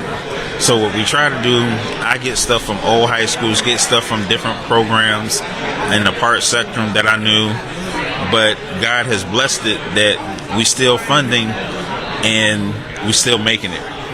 At the end of the day, I can't honestly say that literally this was meant to be. Yeah, that's pretty cool. Continued success with it. Tell us about the football side of it. You get to start getting out there today, and like everybody else. But what do you think about your football team? 3-6 a year ago. Can you build off that? We're building off of that. We had 6 kids that left. One was my starter, quarterback, but I gained another quarterback just off the strength of what he's seen last year. He followed the team, and I did not know that. So going in is with having new recruits, with Marjan being that quarterback, with Najir coming in as corner and receiver. They building the chemistry. When I have Keon, that is actually, he came over from Ed White. So we starting to build the pieces, and they starting to gel as a whole. I got kids coming from First Coast. I got kids coming literally from different spectrums, and they showing what it was coming from a big program coming to a small program, because they teaching at the same time learning the whole new system. With the coaching staff that I actually brought in, they knew, but they not new to football. So for me, I played football, I played basketball, and my whole goal was to actually be a student athlete before be an athlete. And that's what they got in their heads now, and now they are literally, Marshawn's at a 3.6, Nehemiah's at a, a 3.0, Keon's at a 2.75. Goodness, it is just amazing what you can get when you actually put your all into it, and when people actually know that you are trying to build something that is actually worth something. Yeah, and football and sports can be a great vehicle for it as well. Coach Nathan Smith, good luck. AD Nathan Smith, good luck. We'll keep an eye on it. Okay. Keep in touch about the program in year number 2. Appreciate you stopping by. Thank you, sir. Thanks so much. And the Eagles, by the way. Yes. Right? TDH Eagles. There you go.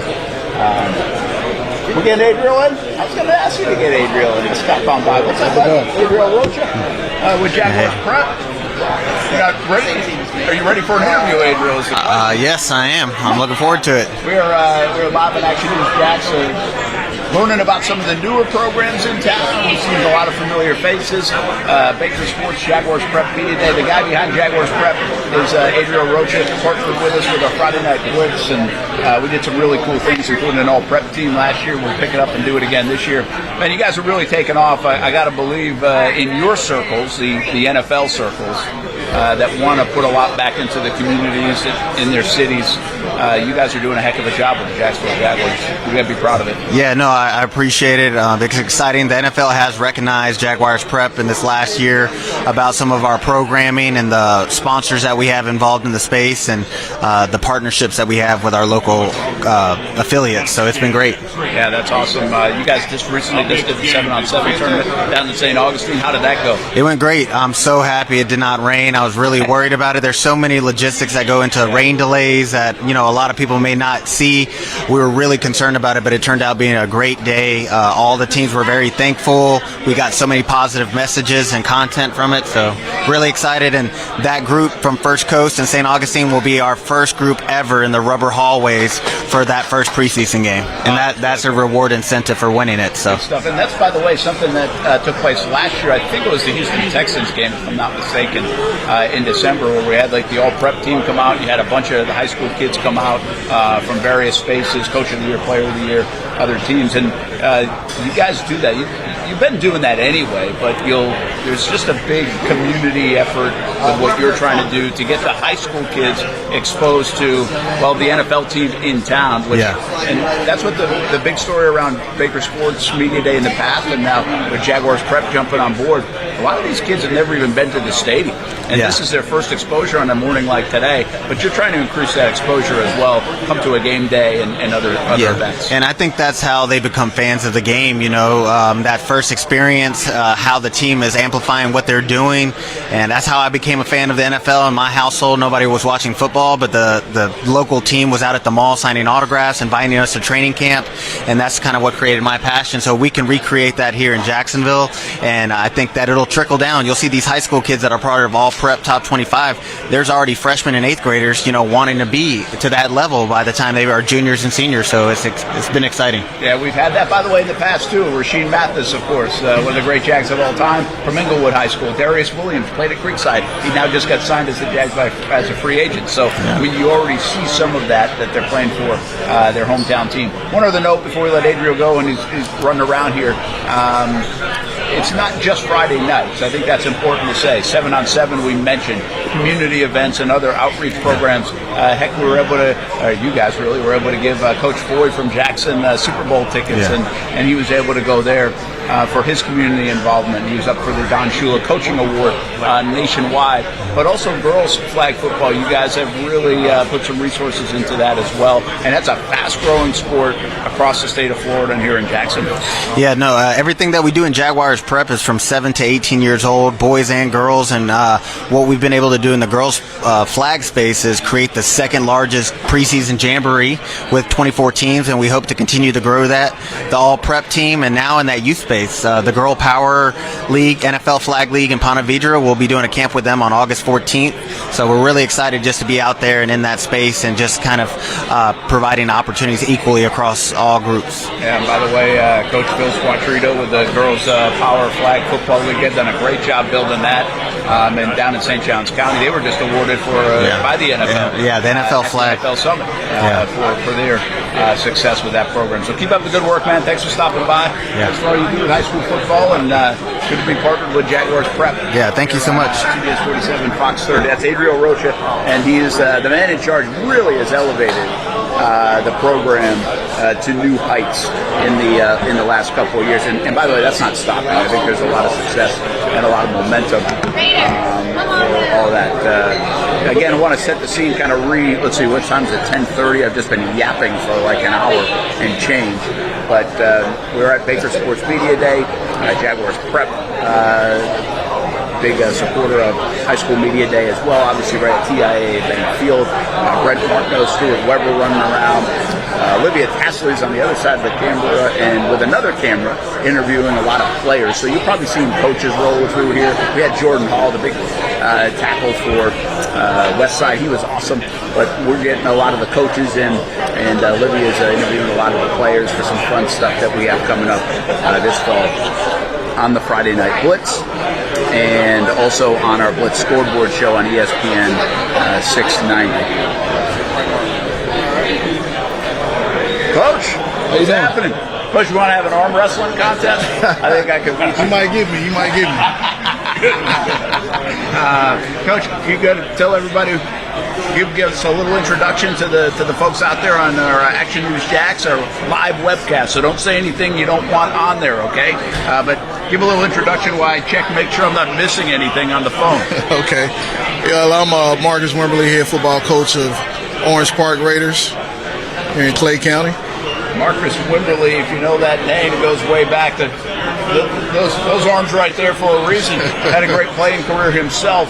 Welcome to Orange Park, by the way. How did this all materialize? Well, I've been coaching in Memphis for about 20 years. Most of my family is from South Florida, so I knew eventually I was going to migrate to the state, and I saw opportunity in Orange Park. I applied and got the job, and so now I'm here. So you really don't have any roots or connections to the Jacksonville area? Not primarily, no.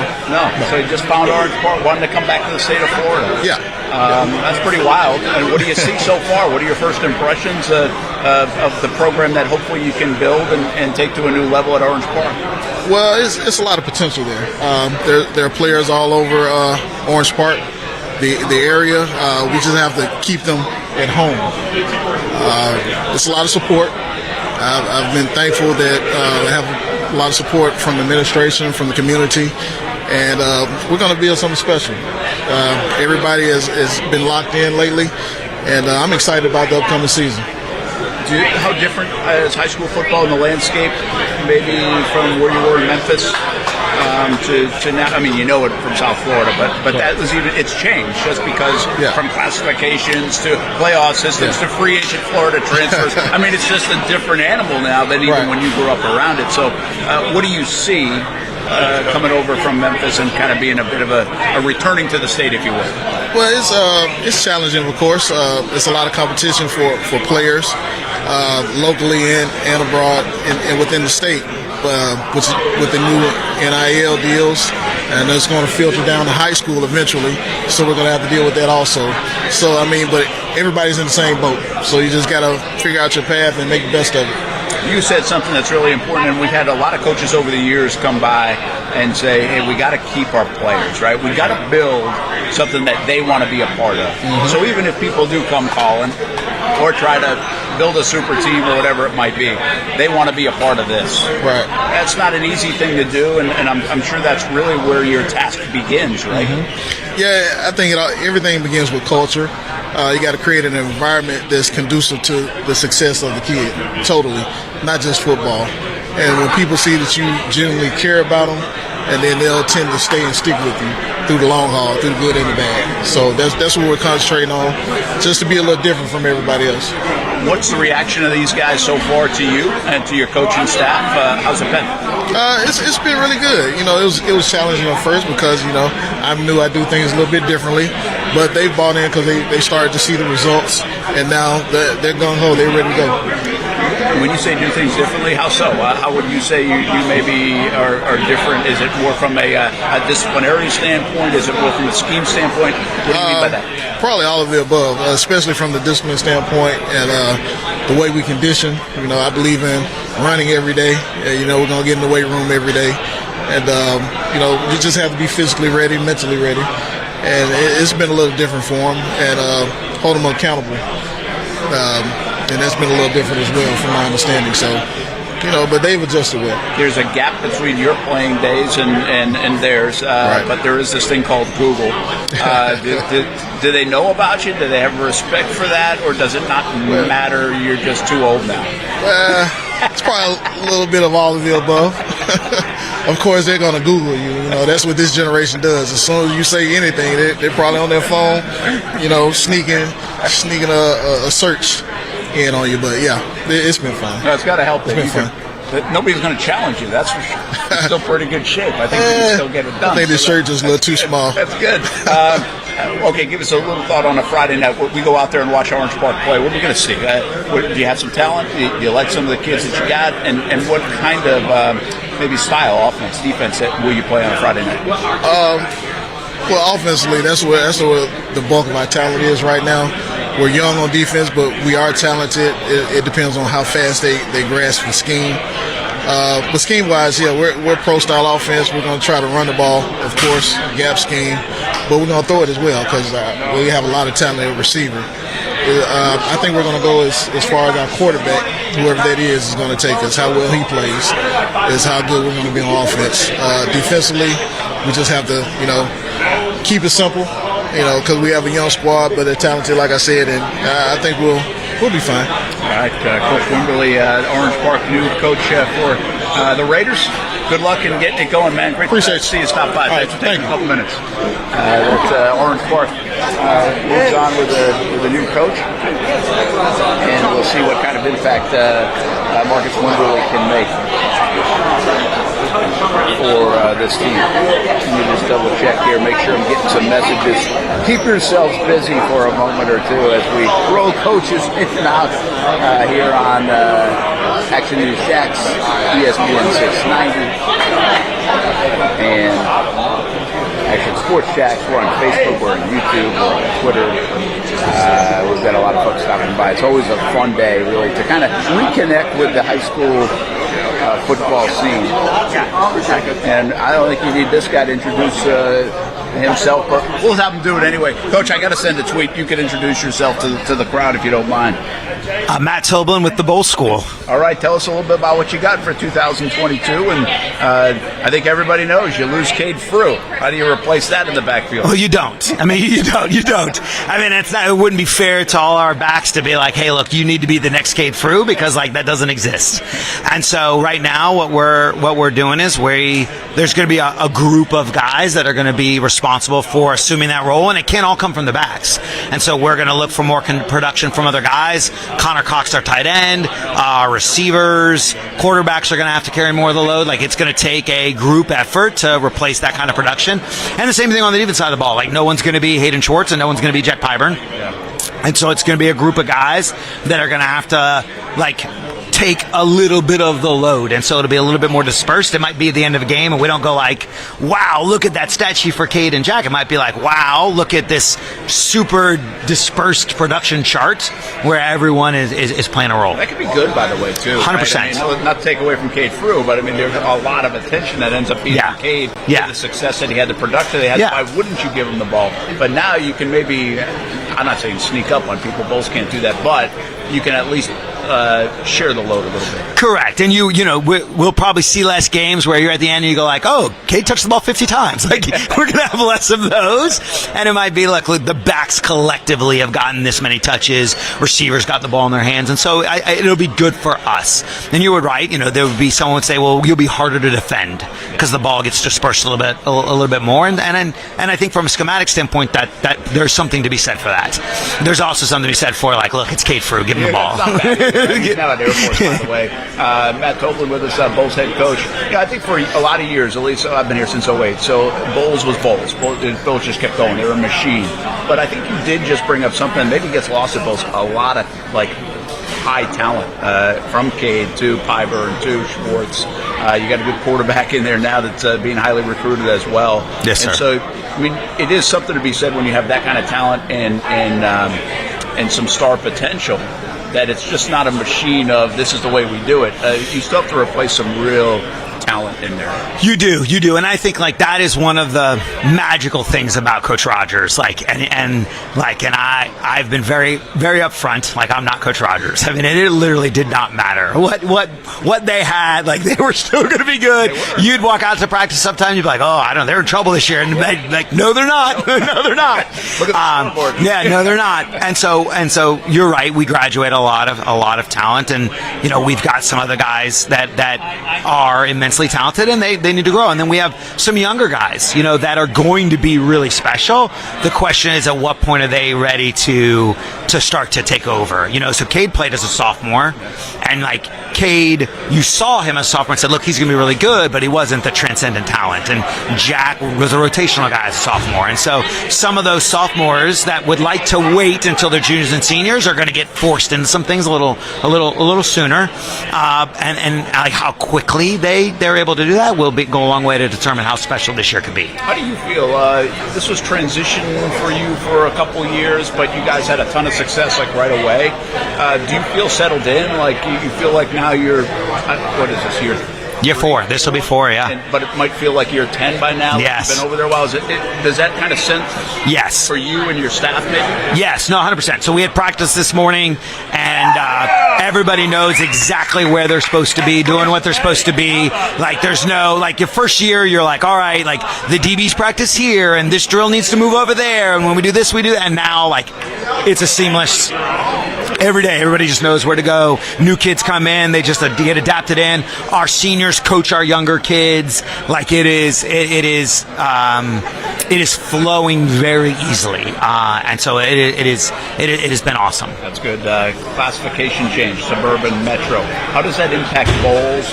Who we used to there are just some programs in the area we feel like we could pencil in. Then Bolles going to run into Cocoa Beach somewhere down the road or whatever. I mean, how do you view it? What does it look like for Bolles as if you do have success when you get down the line?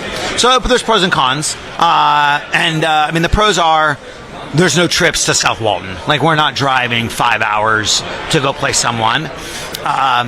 The regional games are going to be more competitive. I mean, we would play some teams that were small rural area teams that were similar size to us, and it's not competitive. I understand the reason for the switch, and so getting to play some regional games in those playoffs, like an Ed White or a Rains. I mean, there's some good teams, and so I think that'll get more competitive. But also it'll be local. It'll be awesome to have local games in the playoffs because that's not normal. Yeah. Normally you're driving. It's Nice going all the way out to Niceville, and so you'll have local playoff games, which I think will be really nice.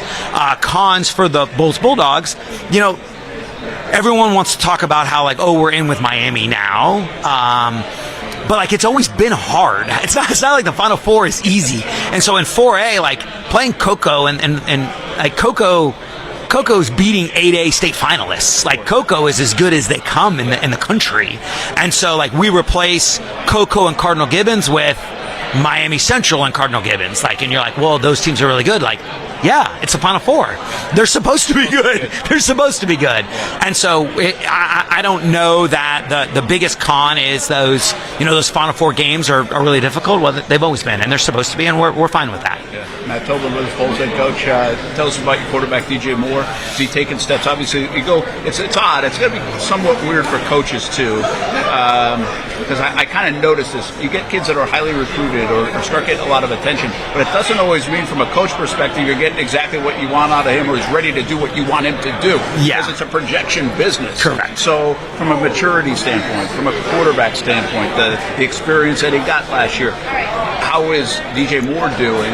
Has he taken a step for you in your eyes? So, I mean, he is an immense talent, and that I think this year has been really good for him. So, we were happy with his progress as he went throughout the year, but I think a light switch happens to a lot of these kids when they're highly recruited, where they go to those plays and they go whoa, I mean, he's pretty good too, and he's pretty good too.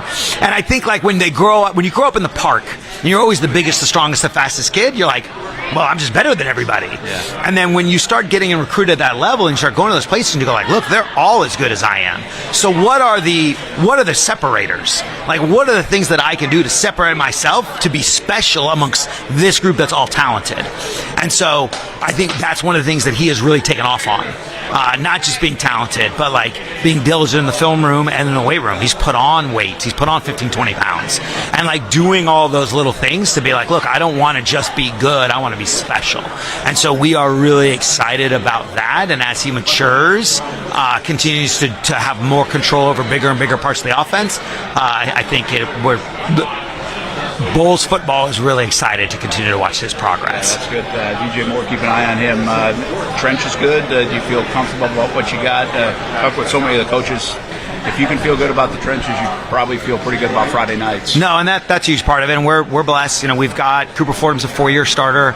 James Zabrowski is a returning starter. Brendan Black's a returning starter. On the offensive line, Connor Cox is coming back at tight end. Jake Hogan, because of Connor's injuries, played a bunch of tight end. And so we have a lot of big bodies with experience on the trenches. On the defensive side of the ball, we're replacing a lot of those D linemen, but we have a lot of bodies that we're going to be able to throw into it. And so rather than having just Hayden and Bradley out there every single snap, we're going to have 6-7 bodies that we're going to be rolling through that are going to be able to play with unbelievable effort, and we'll have a chance to be really good on the defensive line. What time you had the practice field today?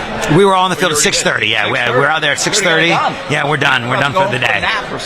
No, back to the school. Got work to do. So films are great and stuff to do, but yeah, it was awesome to get out there early today and get it done.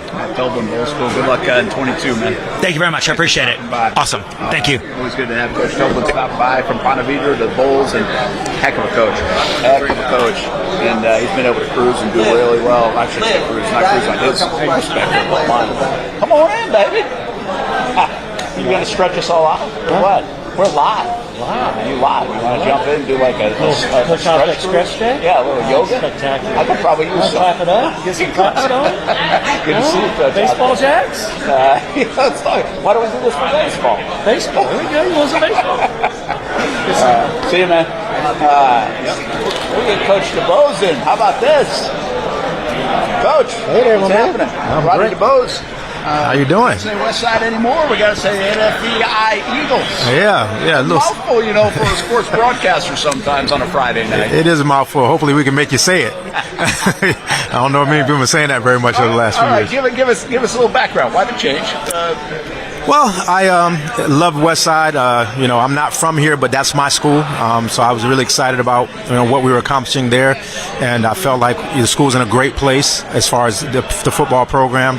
I felt like I was getting I needed a little something different, and actually, my plan was to do nothing. My plan was to hit my college football bucket list, hit all those games that I would never get to see because I'm always preparing for the next game. And just so happened, Dwight Thomas is here. Dwight had a camp over at NFEI, and I went over there just to see Dwight. And next thing I know, the owner of the school, Mr. Poole, who he and I have known each other for years, had a conversation. We didn't talk, and the next thing you know, a few chicken wings, and here I sit. So, Rodney DeBose, one of the great coaches.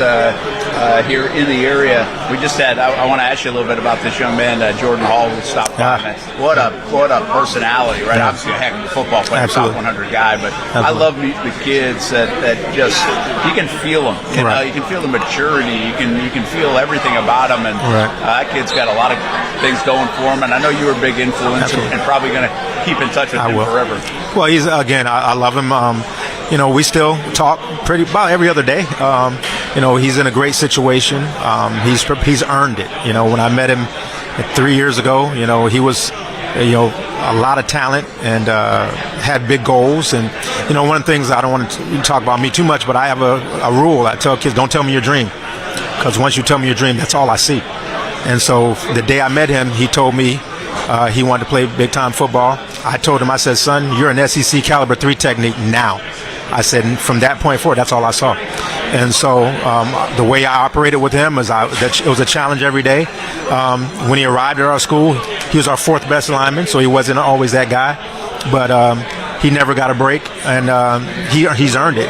It's a testament to his family. He's got great parents, great dad, great mom, you know, uncles, aunts. You know, he's got a great network around him, and we were just part of that village. And I thank them every day that they trusted me with the opportunity to coach him. And you know, he's family. And he's going to do some great things, and we'll find out where he's going. You know how that game goes. People are sliding in my DMs like I have a clue. Then no, that's going to be his decision. But he's a phenomenal young man, and the great thing I'll share, and I don't want to talk about him too long, but I'm not there anymore. But I'll say this: the greatest testament I can say about him is when we were on the visits and going to see the schools. I didn't say anything. I'm very proud of the fact that he told me that he had a dream school when I first met him. And from that point forward, that was the goal, to get that offer from that dream school. Now, I don't know if they're still the dream, but they were at that time. And I'll go ahead and let the cat out of the bag on that. For me, when I felt like my mission had been accomplished with Jordan at Westside was when we went to Tuscaloosa. And Nick was on one side of the table, and I was on the other side, and Jordan was sitting about where you're sitting. And I introduced myself, and that's all I said. And they had a conversation. They had a great conversation. He represented himself well. He represented his family, presented himself well. And at the end of the conversation, the small G God of college football said, you have an opportunity to play at Alabama. So to me, that's why we're in it. That's what I hope to do for every kid. And you have to hold them to a standard. But Jordan was easy. I mean, he's going to be phenomenal. All this NIL stuff, and you know, if they're smart, market that kid. He's something special. You're right about it. Great story, by the way, and you're right. I mean, the personality, the maturity. Again, I mean, I could see him in that setting. You didn't have to say much. Yeah. It'd be good to be along for the ride. And I know you've had a big influence. All right, let's talk about NFEI. Yeah, let's talk about it. It's interesting to see you, a proven guy, proven coach, well respected. Bobby Ramsey's gone over to Impact. Yeah. Honestly, I've been around here 15 years. I can't say I know a lot about some of these schools. We know the traditional high schools, right? Sure. Public schools, some of the traditional private schools. What's the mission with a school like NFEI? Like, and from a sports standpoint or football standpoint, where do you see it in 3 years, 5 years? Well, I can tell you, first of all, you know, it wasn't on my radar, I'll be honest. As I told you, I was planning to get my college bucket list going on. But Mr. Poole, who the owner of the school, you know, he's a legend here in Duval County, you know, Forest Westside graduate, first, you know, Florida Gator basketball player and all that stuff. And he started NFEI 18 years ago. People don't realize that. And they're, you know, been doing their thing for the last 18. Their basketball program has been in the Final Four 3 out of the last 5 years, so they've done a great job with that. Football just was dealing with a lot of blood in that family. Absolutely, you know. And football has had a lot of turnover and inconsistency as far as maintaining coaches. And, you know, one of the things that, you know, he and I spoke about was providing that stability and having a vision on how it needs to be done. And so he brought me in and initially considered to be the athletic director. And then the conversations evolved to, hey, you know, let's do this whole thing. So I think we're on track to do some special things. One of the things I wanted to provide was an opportunity, an option for our kids in our community. Is, hey, there's another private school that's going to focus on development and developing them as, you know, both academically, athletically, and socially. And that's kind of the mission. So that's what really inspired me. I was really looking for something that I could, you know, get excited about, that I could get behind and push forward. And I really thought I was going to look at a college situation. I was kind of looking to maybe do like a player personnel type job where I'm working with athletes, but not necessarily on the field. And, this kind of happened. And, of course, my wife, she was a cheerleading coach at Westside for the last 8 years. And she also was willing to go forward. And so the Duboses made the move. So that's where we are. Can you do enough numbers-wise at places? Like, can you get enough bodies for your numbers? I think that's the issue. Usually, I'll tell you, in the spring it was. I had one day at practice. I had 7 coaches and 6 players. So we're better now. I think we'll probably, if we can get into the 30 range, 33 range. I'll be honest. I ran Westside High School on a 50. That was the cutoff. I bought 50 uniforms when I went to Westside High School, and that was kind of. And I'm a big proponent of every player contributing. To steal a Bill Belichick term, I don't like the EWR, eat the pregame meal, watch football game, ride the bus home. So everybody's got to contribute. And so obviously same goal is for NFEI to get to that point to where we're rolling out there at 50 players who can contribute.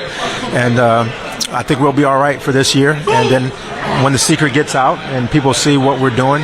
But the number one thing is developing kids. And I think we take a lot of pride in that. I think one of the things, I didn't win a state championship at Westside High School. We got close on districts and done some good things. But one of the things I think anybody can attest to is we develop football players. And we taught them to be better players and better men. And at the end of the day, I can say this, a player that I coached who was now one of my assistant coaches married my daughter. So that's kind of one of the deals. So I'm trying to build young men for others, but football is the platform that God has given me to do that. Yeah, and you can make an impact with smaller numbers. Absolutely. Right? The coach to student, absolutely, coach to player ratio. Last one for you. Sure. Everybody's wondering, you've said it a couple of times, what the heck is on the bucket list then for when you do stop coaching? Where are you going? Give us a few of them. Let's see. South Carolina and Clemson, that's a big one. I've been to Florida State. I've been to most of the Florida ones. USC and UCLA, that's on that list. Ohio State and Michigan is on that list. Just those big time games the Rose Bowl. I would like to actually go to Rose Bowl in Pasadena. Just those type of games that you kind of, as a kid, I've been a football fan since I was 5 years old, and I've watched those. Amari took me on some of those when he was in the Navy. I got to meet Roger Staubach twice, I told him, I said, that Naval Academy stuff for you. I said, your assignment is to make sure I meet Roger. So and he did it. So we got that done. So I got a few things on the list, but obviously I'm going to have to table that for a few minutes. Well, you can save a little money, I guess, for now, but make sure you cross those off the bucket list. Rodney DeBose, NFEI. Good luck, man. Man, thank you so much, Brent. Appreciate you. Appreciate what you do, man. All right, thank you. Rodney DeBose, by the way, mentions his son, Amari, played at Navy. And that's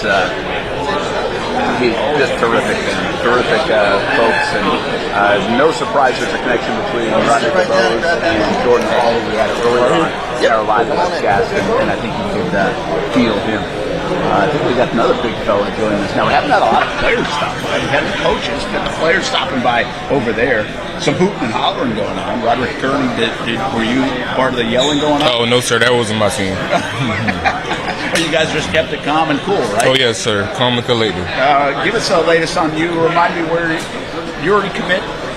Yes, sir. I committed to FSU recently. FSU recently. That's yes, sir. I remember seeing it. I was like, all right, did he narrow it down to the top 5 or did he commit? How was that process for you? It was a really great process. I had a lot of fun during the process. I was kind of a little bit tired of the process, so I just wanted to get it done with and commit to the school that I want to be with for the next 3 to 4 years. Yeah, and why did you select Florida State and Mike Norvell? I feel like they're really building something over there. Coach Norvell and Coach Atkins are great coaches, and I feel like they're really going to change the program around and help me get to where I need to be. I think we always think offensive linemen, we think just big guys, but I mean, you look like you could play tight end as well, or pass rush or whatever. What's your height and weight? I'm 6'4", 275 right now. And so they'll try to get you up even more, right? Yes, sir, they will. That's all right. Just got to eat a few more pizzas. I'm really not trying to really focus on my weight right now. As long as my technique is there, my strength is there, my speed is there, my conditioning is there. I feel like my coaches do a great job of helping me get to where I need to be. So all that really is not going to matter Yeah, you got the frame to put it on. Yes, sir. And eventually get there. Well, you got a change at Orange Park. Guys like you could often go to another place or wherever. I mean, I don't know if you had options or said, hey, let's go somewhere where there's some consistency or they're winning a bit. Why are you staying at Orange Park, and what do you see out of Coach Wimberly that you guys can start to build something? I've always been at Orange Park. I've always been in that area. You know, it's only right for me to stay with my brothers, you know, and build something over there. Because, you know, why go to a team that's been winning? You're not building your own legacy. You're continuing a legacy.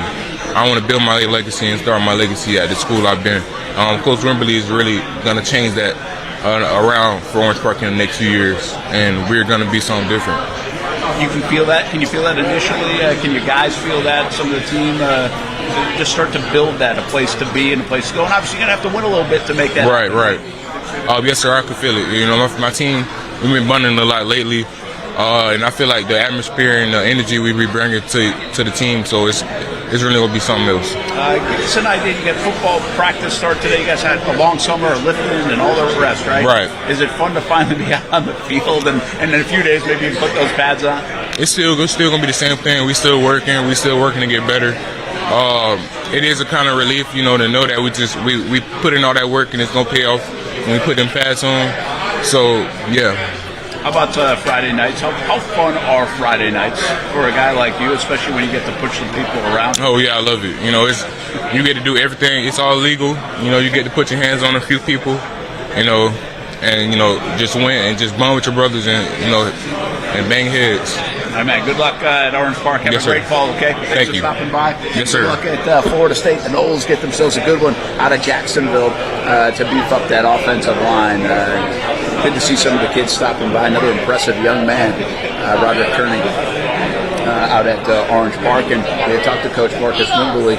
He's a guy, that's a good staple, cornerstone to build on and try to build the program and take us to the next level. Had a lot of folks stop by and drop by here on the show so far. 11:05, so we'll probably keep cooking until 11:45 is usually the plan here on the show. Let's make sure I'm not missing anything. Big sports news, by the way, today to mix into our high school media coverage that has nothing to do with high school. Jacksonville Jaguars are on the field over at Episcopal School of Jacksonville. So one day we really don't do a ton with the Jaguars. Hey, Coach Ford's going to stop by here in a moment. But the Jags over there practicing a lot of our resources here at High School Media Day. We'll still have First and 10 training camp coming out at 11:15 on CBS 47 and Fox 30. And, of course, we've got the radio show coming up at 3 to 6 on ESPN 690. Big story today with Sean Watson, suspended by the NFL for 6 games. So we'll see what ends up going on there. That's a big story coming out of the sports world if you're just jumping in. But our big deal here today is celebrating high school football and the start of the season. Practice begins today for high schools all across the state of Florida. And then you get the shells on a couple of days, and you get the pads on, and then we got real football popping and happening on Friday night soon enough, with the 19th being the kickoff of the season, kickoff night jamborees, but the real regular season will start on August 26th. And Coach Floyd joined us from Jackson High School. I think you guys started at midnight, if I'm not mistaken. Yes, we did. How was Midnight Madness? It was unbelievable, man. We had a great time. Yeah, if you get a chance to practice at midnight, you got to take advantage of it. Yes. Do the kids look forward to that? Yes, we do a little lock-in thing with a lot of team bonding before we get on the field, and so we make a really a full. We did the youth camp yesterday with the James Coleman Foundation, and we did that. Then we had to lock in, and then we hit the field, and now maybe we can get a little rest. So what goes on? What kind of practice did you have? I mean, just kind of running around. You get to start installing stuff. I mean, what do you hit the ground running? Oh man, I mean, we were able to have a full practice. I mean, we went out in about 2 hours last night, and we got a full with installing special teams and a little indie, and you know, it was we got a chance to hit the ground running last night. Have you done that a couple of years? Because I know you did. Fletcher used to do it all the time. Yes, we did it last year also. You did do it last year as well. Well, what do you? So much attention last year. You guys got, and deservedly so. You guys have really turned it around on Main Street. You're a big reason why, and can you continue continue that? Can you build up that? It feels like there's so much more momentum at Jackson High School, and we talk about it a lot, not just on the football field. Yes. But can you pile that up? Can you stack that up and turn it into even more? Well, that's the plan. That's what we have to. There's no option. We have to use. When you look at what Coach Collins has done in basketball, that's the model. He's the standard, and he helps us so much. I mean, he's a dear friend of mine, and he's an alum like myself, and just his process and his model it's unbelievable to try, and you got it in front of you all the time. Well, you need talent to do it too. Oh yeah. You want to be able to just turn the machine, which eventually, hopefully, you can do. Yes. Even if you're not as highly talented some years than others, because that can be cyclical. You got Grayson Tuff Howard. Yes. But before I talk about him, how about some of the guys that you lost? Can you replace? Or what do you have coming back? Oh well, we got. Jalen Saunier was a good player. Yeah. It was a great quarterback for us. He was a 4-year starter, and we got Emory Terry and the junior King Johnson. They're battling it out, man. And it's the competition. It's the competition that you're able that we've been able to kind of pull the process for us. So it's tough decisions, but it's good problems to have. We got a lot of good young players. How important is that part of it? When you do have a guy that's played 4 years, you knew you were going to roll out there, right? The kids knew who they could follow. He matured as they went along. Saunier, how important is it for you guys to make a decision, get it right? Right. And then, or could you play both? I mean, could you end up seeing play both? Well, I mean, the play. I mean, Emory Terry is our starter. He's our starter, and he's a great kid. I mean, I've come to realize. And I've been doing this for a minute. And one thing about and that's just saying education, period. You're not going to have 2 days the same.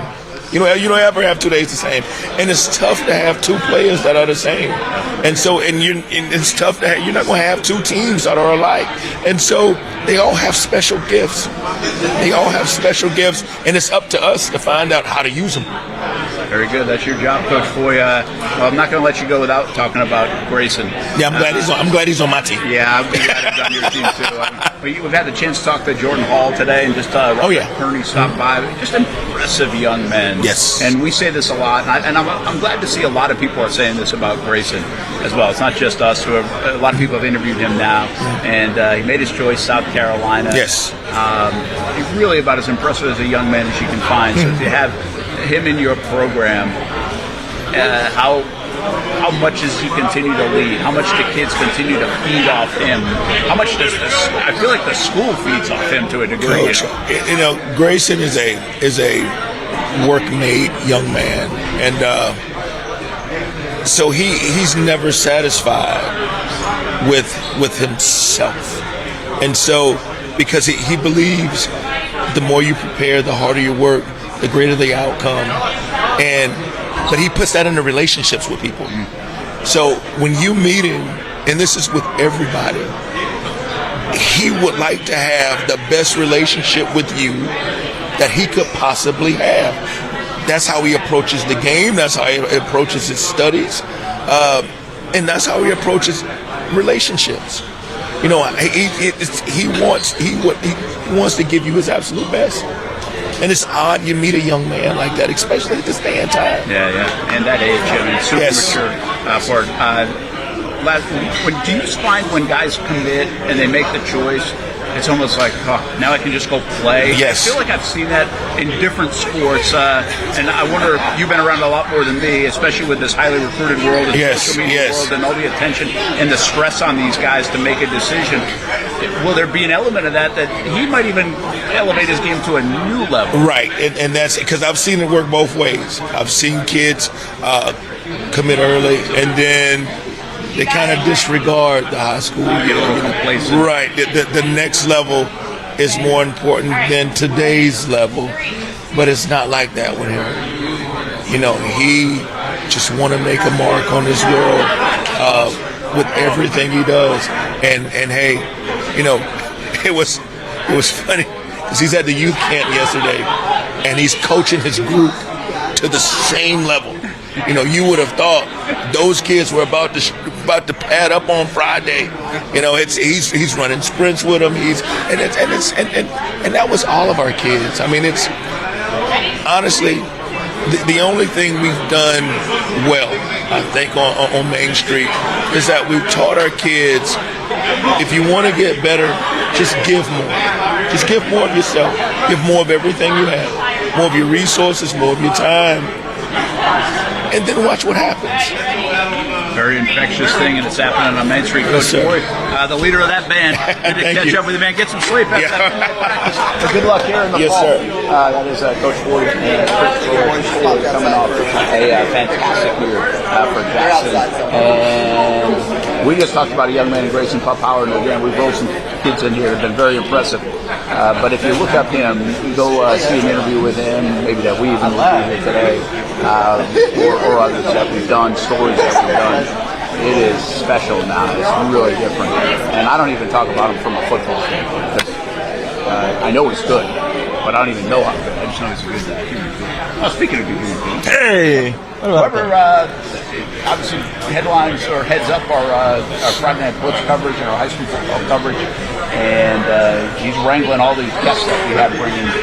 I want to reset the scene all the time. Olivia Tassley's over there. She is doing interviews with individual players.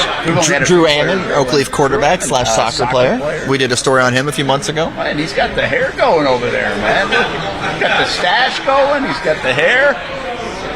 It's impressive for a high schooler. Did his hair look like that last year when you did a story on him? Was it bleached? I don't know if he grew it out that long back then. I don't remember the mustache. That's for sure. He's a heck of an athlete over there for the Oakleaf Knights. Anyway, hey, we got another good day. Baker Sports Jaguars Prep here at High School Media Day, and a lot of talent, a lot of good young men, highly recruited players. And some new faces in new places. Yeah, we got I think 5 guys in the ESPN 300 locally this year. I think that's the number. And that's awesome. To think about one viewing area, one TV area, to have that many top recruits coming from this area. And shoot, we've had a lot of in-state guys too, which is cool to see the Florida States and the Floridas. We kind of might have had a little dip there as far as the ones staying locally.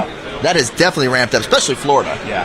Marcus Stokes. Talk about Traylon Webb and Marcus Stokes. I mean, two big time names. Now we've had 1 or 2 every year go to it at Gainesville, and Roderick Kearney, we just talked to Florida State. So we love that from a local standpoint because you like to see them stay in state, but from a TV standpoint, we love it because it gives us our guys to kind of talk to when we go cover those teams as well. So we do love that. Well, and earlier today in this webcast, we had Verlin Dormany on, and I think he rolled off 6 guys, maybe even 7, that are now playing in the NFL currently for Trinity Christian. Like the most recent one that just jumped back on a team is Isaiah Ford with the Colts. So, I mean, think about that. That's from one school, and we have so much talent in the area. I live in the baseball world now, in the softball world, and I always talk about talent, and especially in baseball. But the football talent around here is just through the roof. And I forget who it was earlier in our webcast that I had on, but mentioned the quarterback play because of the 7-on-7s. That's been something that's even evolved since you've been here. You've been here a decade. I've been here a little bit longer. Early on, today, by the way, a decade today. Today's the exact 10-year anniversary. It was August 1 through in the training camp right at the Jaguars. That's terrific. So, back in those days, let's just say the early 2000s, 10, whatever you can call that, there weren't a lot of quarterbacks coming out of here. Right. There was everything else. There was that one Tim guy that came through here. That was even earlier. But then there was defensive backs, receivers, and linebackers, and everything else. Running backs. There weren't a lot of quarterbacks, and now we've really had a nice stranglehold on the quarterback position. From guys like Mac Jones who have made it big to what's his name up there at Georgia? Was that Mandarin? Oh, Beck. Carson Beck. And now you got a guy like Marcus Stokes who's going over to Florida. I mean, we just didn't have a lot of that. We have more and more of it. I'll say this too: a good amount of the credit can go to Denny Thompson too. He's become a national quarterback trainer, but he's right here in Jacksonville. Like guys like Gardner Minshew. Works with guys all the way from the NFL to the high school level, and that's certainly upped the game for quarterbacks in our area. So you love to see it. You love to see that big time position. All right, I'm going to jump out. We're going to bring in some more coaches and players and keep this thing going. Marcus Wells is going to jump in right behind me. Come on, man, jump right in here with Mark. Appreciate it. Yep.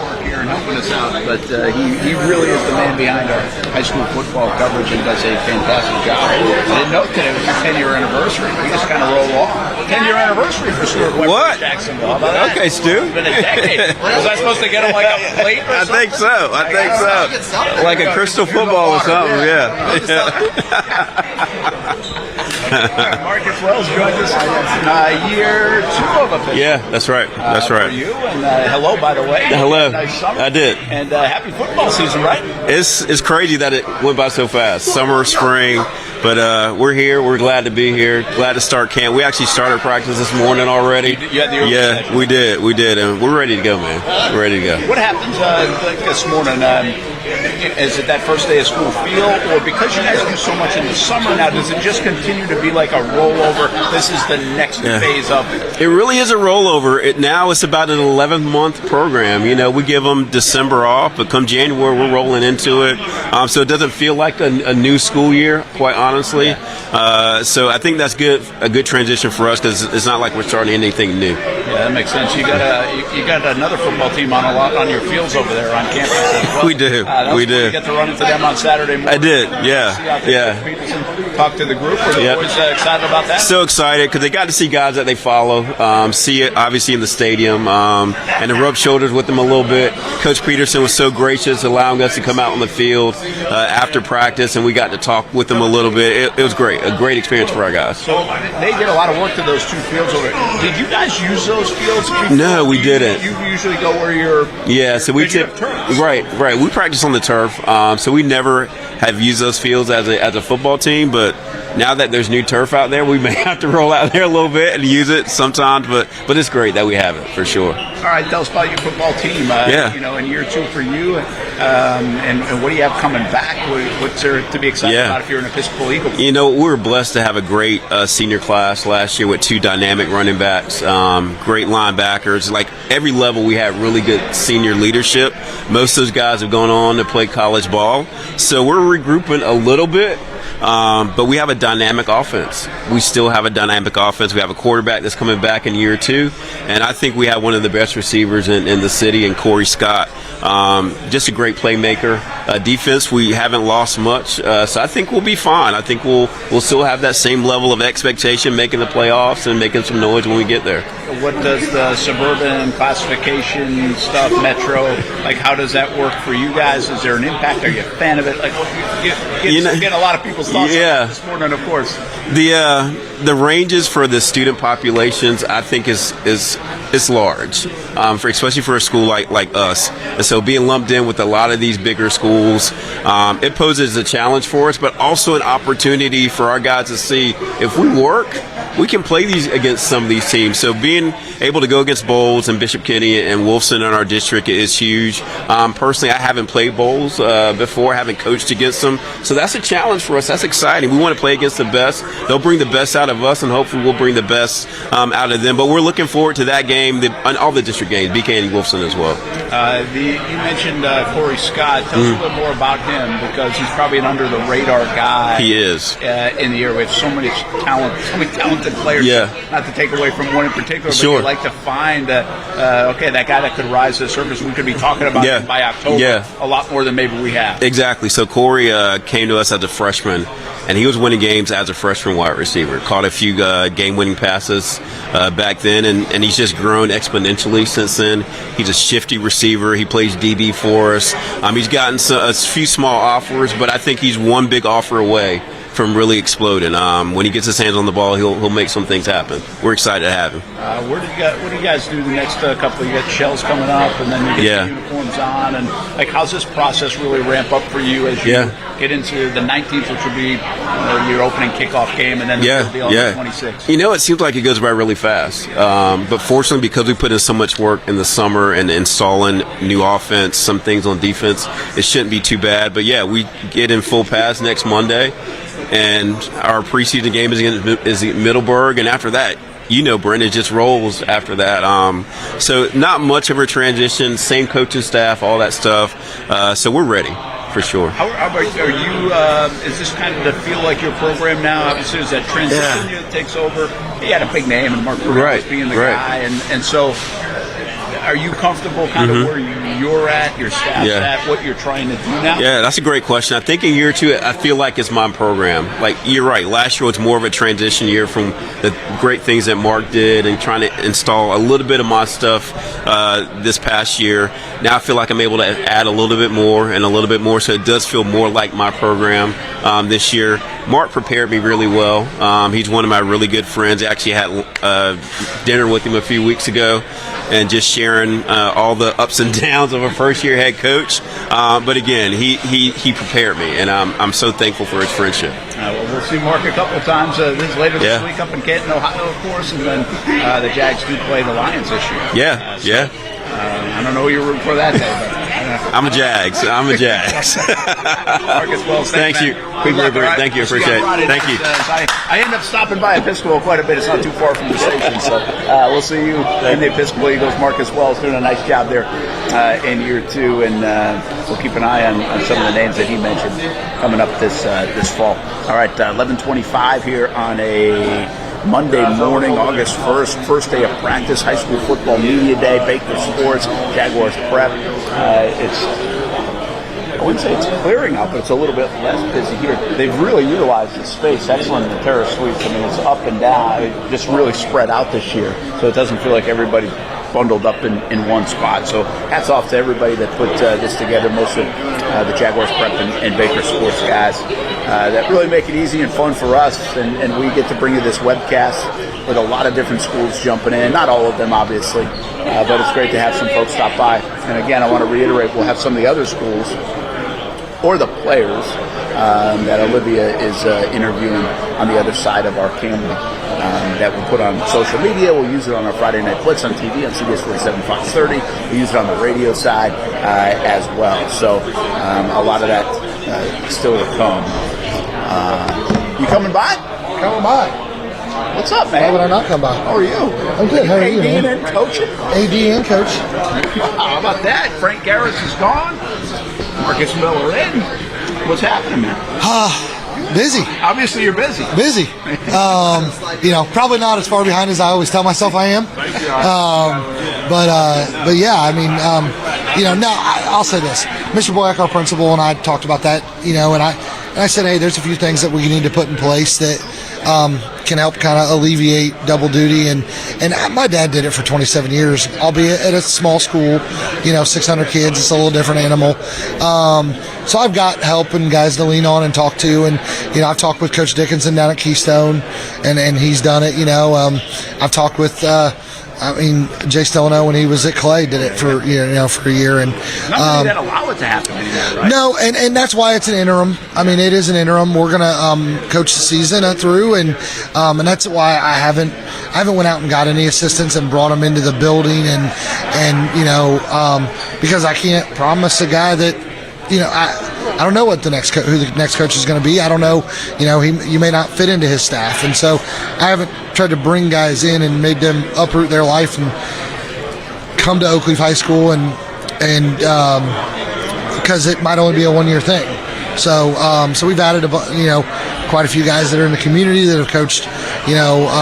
Coached a couple guys that have coached our kids kind of all the way through Pop Warner and junior high and things like that. Familiar faces. Yeah, 100%. How the kids responded to everything, the transition of it, and obviously now you just get on the field, so you might not know exactly, but you've been in the weight room with them, I'm sure. Yeah, I think the great thing I think for them on a personal level was, these seniors, their freshman year, I was the offense coordinator, so they knew me.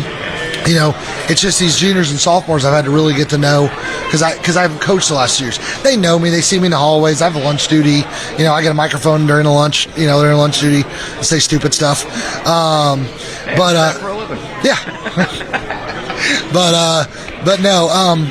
So just I think not having to totally meet a totally new person to be your head coach. And listen, we're fortunate. We've got great guys on staff that are around our kids, that care about our kids, that want to develop relationships and make them better people and make them better players and win football games. Yeah, well, listen, you always have a lot of talent too, so I'm sure you got guys ready to fly around the football field there is. Friday nights. There is. Obviously, you bring back Drew Ammon, who was the Clay County Player of the Year last year at quarterback, was also our kicker and punter. and goal scorer in soccer, tennis number ones. Okay, the dude is a freak. Very unusual in today's world to be able to do that. I've seen him on a beach volleyball court. Listen, I don't know if there's any colleges looking for male beach volleyball players, but he can play. Okay, the dude can go in the gym and shoot hoops. It doesn't matter. You put anything with the ball, he just figures it out. And a little bit of those 80s, 90s kids that just could do everything and not didn't focus on one sport. And we have a lot of that at Oakley. If you look, Devin Outlaw's our running back, hits 3-hole on a baseball team. We've got a lot of talent on both sides of the ball. A lot of senior heavy talent on the offensive side. Defensively we're younger. We started 5 freshmen last year, so now those are 5 sophomores.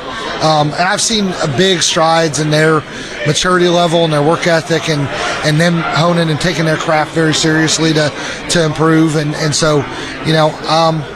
But anytime you walk in with an Oakleaf schedule we've got a 4-week stretch of Bartram Trail, Madison County, and you're like, all right, let's get through that, and week 2, Baker County, week 1, Orange Park's looking at you in the mouth, which is our big Quinn County rivalry. You got Baker, who's in the 5A semifinal last year, week 2, and then Fleming Island week 4, and and then the district, you got Buholtz, Fleming, Fleming's our first district game week 4. Creekside was unreal last year, it's just there's no easy outs. Do you like, from an administrative standpoint, do you like where it's, you've been around this while, from Inglewood days to now at Oakley, do you like where we're going, where this attempt at where we're at right now, or what? So in my Oakleaf shoes, it doesn't really change us. We lost Mandarin and Sandalwood, replaced it with Fleming and Buholtz. So you're gonna be loaded no matter. Good team. But from an Inglewood standpoint, like you go back to my time in Duval, when I first got to Inglewood, we were in a district with St. Augustine and Bartram Trail. We don't have a lot in common with those 2 schools, and so I was one who kind of, it depends on what school you're at. Perception is where your feet are, and so for us, I'm okay with it. At Inglewood, it kind of levels their playing field a little bit more. I think they're in there with Fletcher and Terry Parker and First Coast. And figure it all out either. No, I know. I keep trying. You get used to the districts the way they were, and then now you're, So we'll see. If it doesn't work, I'm sure we'll switch it. Yeah. With Craig Damon being the new director of the FHA, I think there's new blood and new leadership in there, and so it'll be interesting to see what kind of he does to put his thumbprint on things, and I think we'll see it. I don't know if we'll know in year 1 if it's a success or a failure, but there'll always be somebody it doesn't work for, and there'll be others that it does work for. And there's people that complain about the last system. There's people that complain about letting the top 2 in. There's people that complained about so. It is what it is. I will figure it out. I think, the geographic makeup of Florida is part of what makes it so difficult. You have a state like California who has a northern, a central, and a southern, and they play, basically 3 different total divisions. And I don't know if that's where we need to head, but we might have as many people as California here soon. So maybe, with the growth. Yeah, there are 2 guarantees about the high school football scene. One is it's probably going to be constantly changing to some degree. Yeah. It's a little bit like NASCAR, where they're not afraid to try things. Yeah. To make it better. I'll take your word for it with NASCAR. I'm not a NASCAR guy. You're going to change it and try it. Sometimes it'll work, sometimes it won't. There's just no blanket way to do it. Yeah, and I think that's why you put the leadership in place, and that's why you have a governing body with the FHA, and that's why you have representatives, and like for our area, with John Skirmuller, our county athletic director, does a great job, fighting for us and things like that, and then you got Tammy Talley in Duval, who's highly involved with the FHSA and the FACA, and her opinion's always well respected. And heck, she was the nationwide county athletic director of the year. A lot of influence. Yeah, there's a lot of people that'll kind of that are going to have our best interest, and so you put that leadership in place, and you hope that they make decisions, and you're not going to agree with everything, just like nobody's going to come to a game and agree with every call I make on Friday nights. Well, hey, here's the deal. Go have fun making calls on Friday nights again on the sideline. We will. At least enjoy it. I know it's on an interim basis. Yeah. Good luck with that. And from an AD standpoint, if you can do one favor, just make sure Oakleaf isn't as good at softball next year. No, we're trying. I know. That's the Creekside in you. The Creekside in you is trying to win a district title. We're next 2 years, maybe you guys can. We're trying to keep. He almost got us this year. His daughter's on the mound, and we didn't have her figured out. Yeah. So, eventually. But yeah, we did. So appreciate it. Thanks for having us. That is Marcus Mill of Oakleaf High School, of course, and always a lot of talent out there, but in a loaded up district, of course, with the Bartrams, the Creeksides, the Buholts, everywhere else. Steph Durham, man, you won't remember me, Steph. How you doing? But I remember you. Heck, now I get to the point. I get to feel like a little bit of an old guy. Been around here since 2008. So when did you have played? When did you graduate high school? I graduated high school 2010. 2010. So yeah, my first couple of years were your sophomore, junior, senior year. Yes, sir. And now you step into this role as a head coach at Bolles. Yes, sir. How's it going so far, man? It's going pretty well. Just a learning experience, learning the guys. I think they respond very well to me being a coach that just got done playing in the NFL, different things. I can see their eyes. They're big. They're hungry. They want to do very well. They want to have a winning season. So it's been amazing stepping in the role as a head coach. Why did you get into it? Why? Obviously, you have a great playing career and some time in the NFL as well. But you come back home and say, I want to coach. What was the motivation to be a coach at the high school ranks? Yes, sir. The motivation was, first giving back. You know, I was a kid that I remember we didn't have many guys coming back to give back as far as teaching us the right techniques, teaching us the right things, you know. And I learned that through my high school and middle school coaches. And, you know, as a kid, you wish you had different guys come back and speak to you, you know, just share light on their lives, how they did it, give us the blueprint on how we can do certain things. That was one of my first motivations on coaching. Also, first it was the motivation of coaching kids, but I'm a trainer as well. So, I mean, I think that transition was great, going in from being a trainer, training kids from a small age to big age. It was a great transition.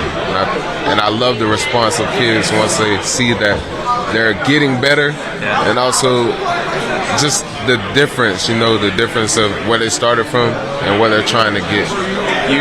Is there anybody on your team that can cover you? Cover me? Yeah, no, you're going to go run a route, they're not going to be able to stop you. No, not at all. No, I'm still in shape. I still got my cleats. I can still put them on. Yeah, that's what I'm saying. You're like in that transition time where it's not like you're 45 right now, right? That's a little bit different. Right. Is it interesting? Will this be a tough challenge for you as a guy who was really gifted and made the most of your talents to sometimes relate to those that might not be as gifted? Maybe some things came a little easier for you as a player, but might be more challenging for somebody that doesn't have the talent, but maybe has the work ethic, wants it, all that stuff. Like, is there a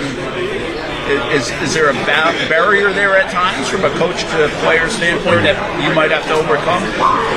As far as a barrier, I wouldn't say it was a barrier, and I think what helped with that was me being a physical trainer before. So you saw a lot of different people. Right, so I had to basically learn as a coach to break it down to teach kids. I think in any profession, you understand it when you can teach it to a young kid or a young adult. If you can break it down in baby steps, I think they get it, and then they'll start transitioning into what you expect them to be or what you want them to be. You know, just giving them a light on this is how you should be doing certain things, and if this is your goal, this is what you have to do. Wilson's transition from a school standpoint, obviously they haven't had a ton of success on the football field.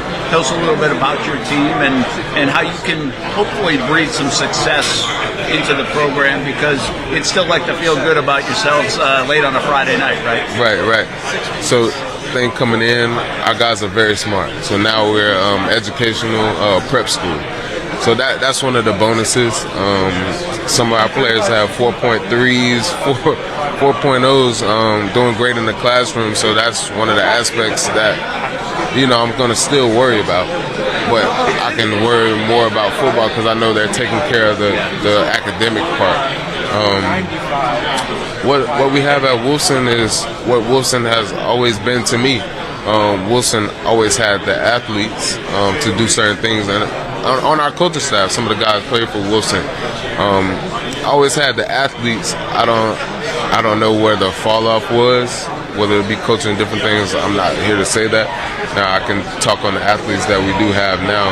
We have some hungry players that want to get it done, and they absolutely want to go to the next level and do great things in life, whether it be football or it be corporate, whatever.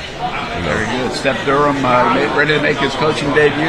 Do you already practice today, or you practice later today? Yes, sir. We practice later today. Later today? Yes, sir. Well, good luck on that first practice. Oh, yes, sir. It's going to be awesome. All right, thank Steph you. Durham, great to see you. Yes, sir. Great to see you, too. Phil Wilson, now appreciate you stopping by as we get set to probably close out our live webcast here on Action News Jax. We get ready for the noon show coming up on CBS 47. We have our radio show 3 p.m. to 6 p.m.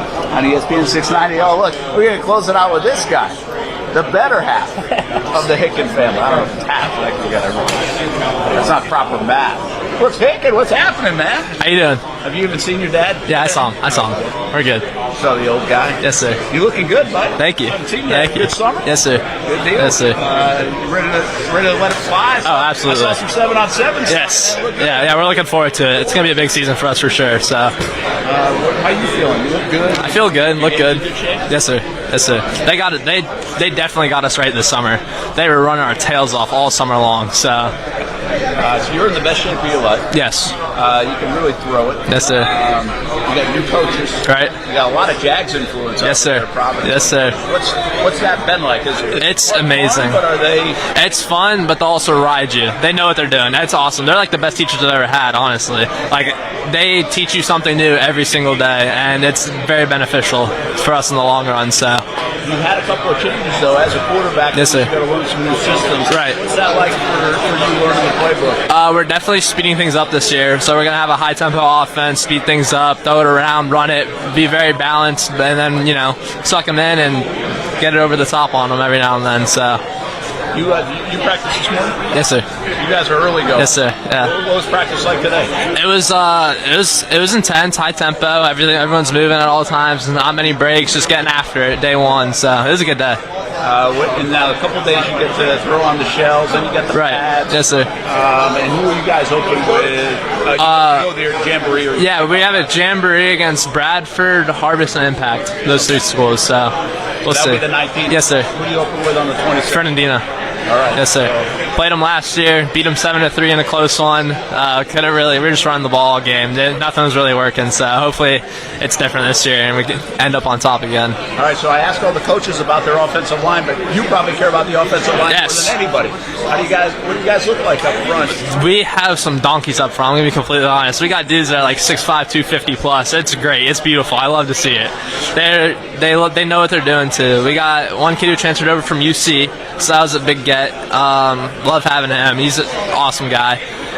We do have one new kid though, but he has learned and improved so quickly. It's impressive. So. Good stuff. Good to hear about the offensive line. Yes, sir. Offensive line. Yes, sir. He's like our guy. Isn't that kid picks. That's right. The senior now at Providence. Are you gonna? I know you just had to get like your senior picture. Yes, sir.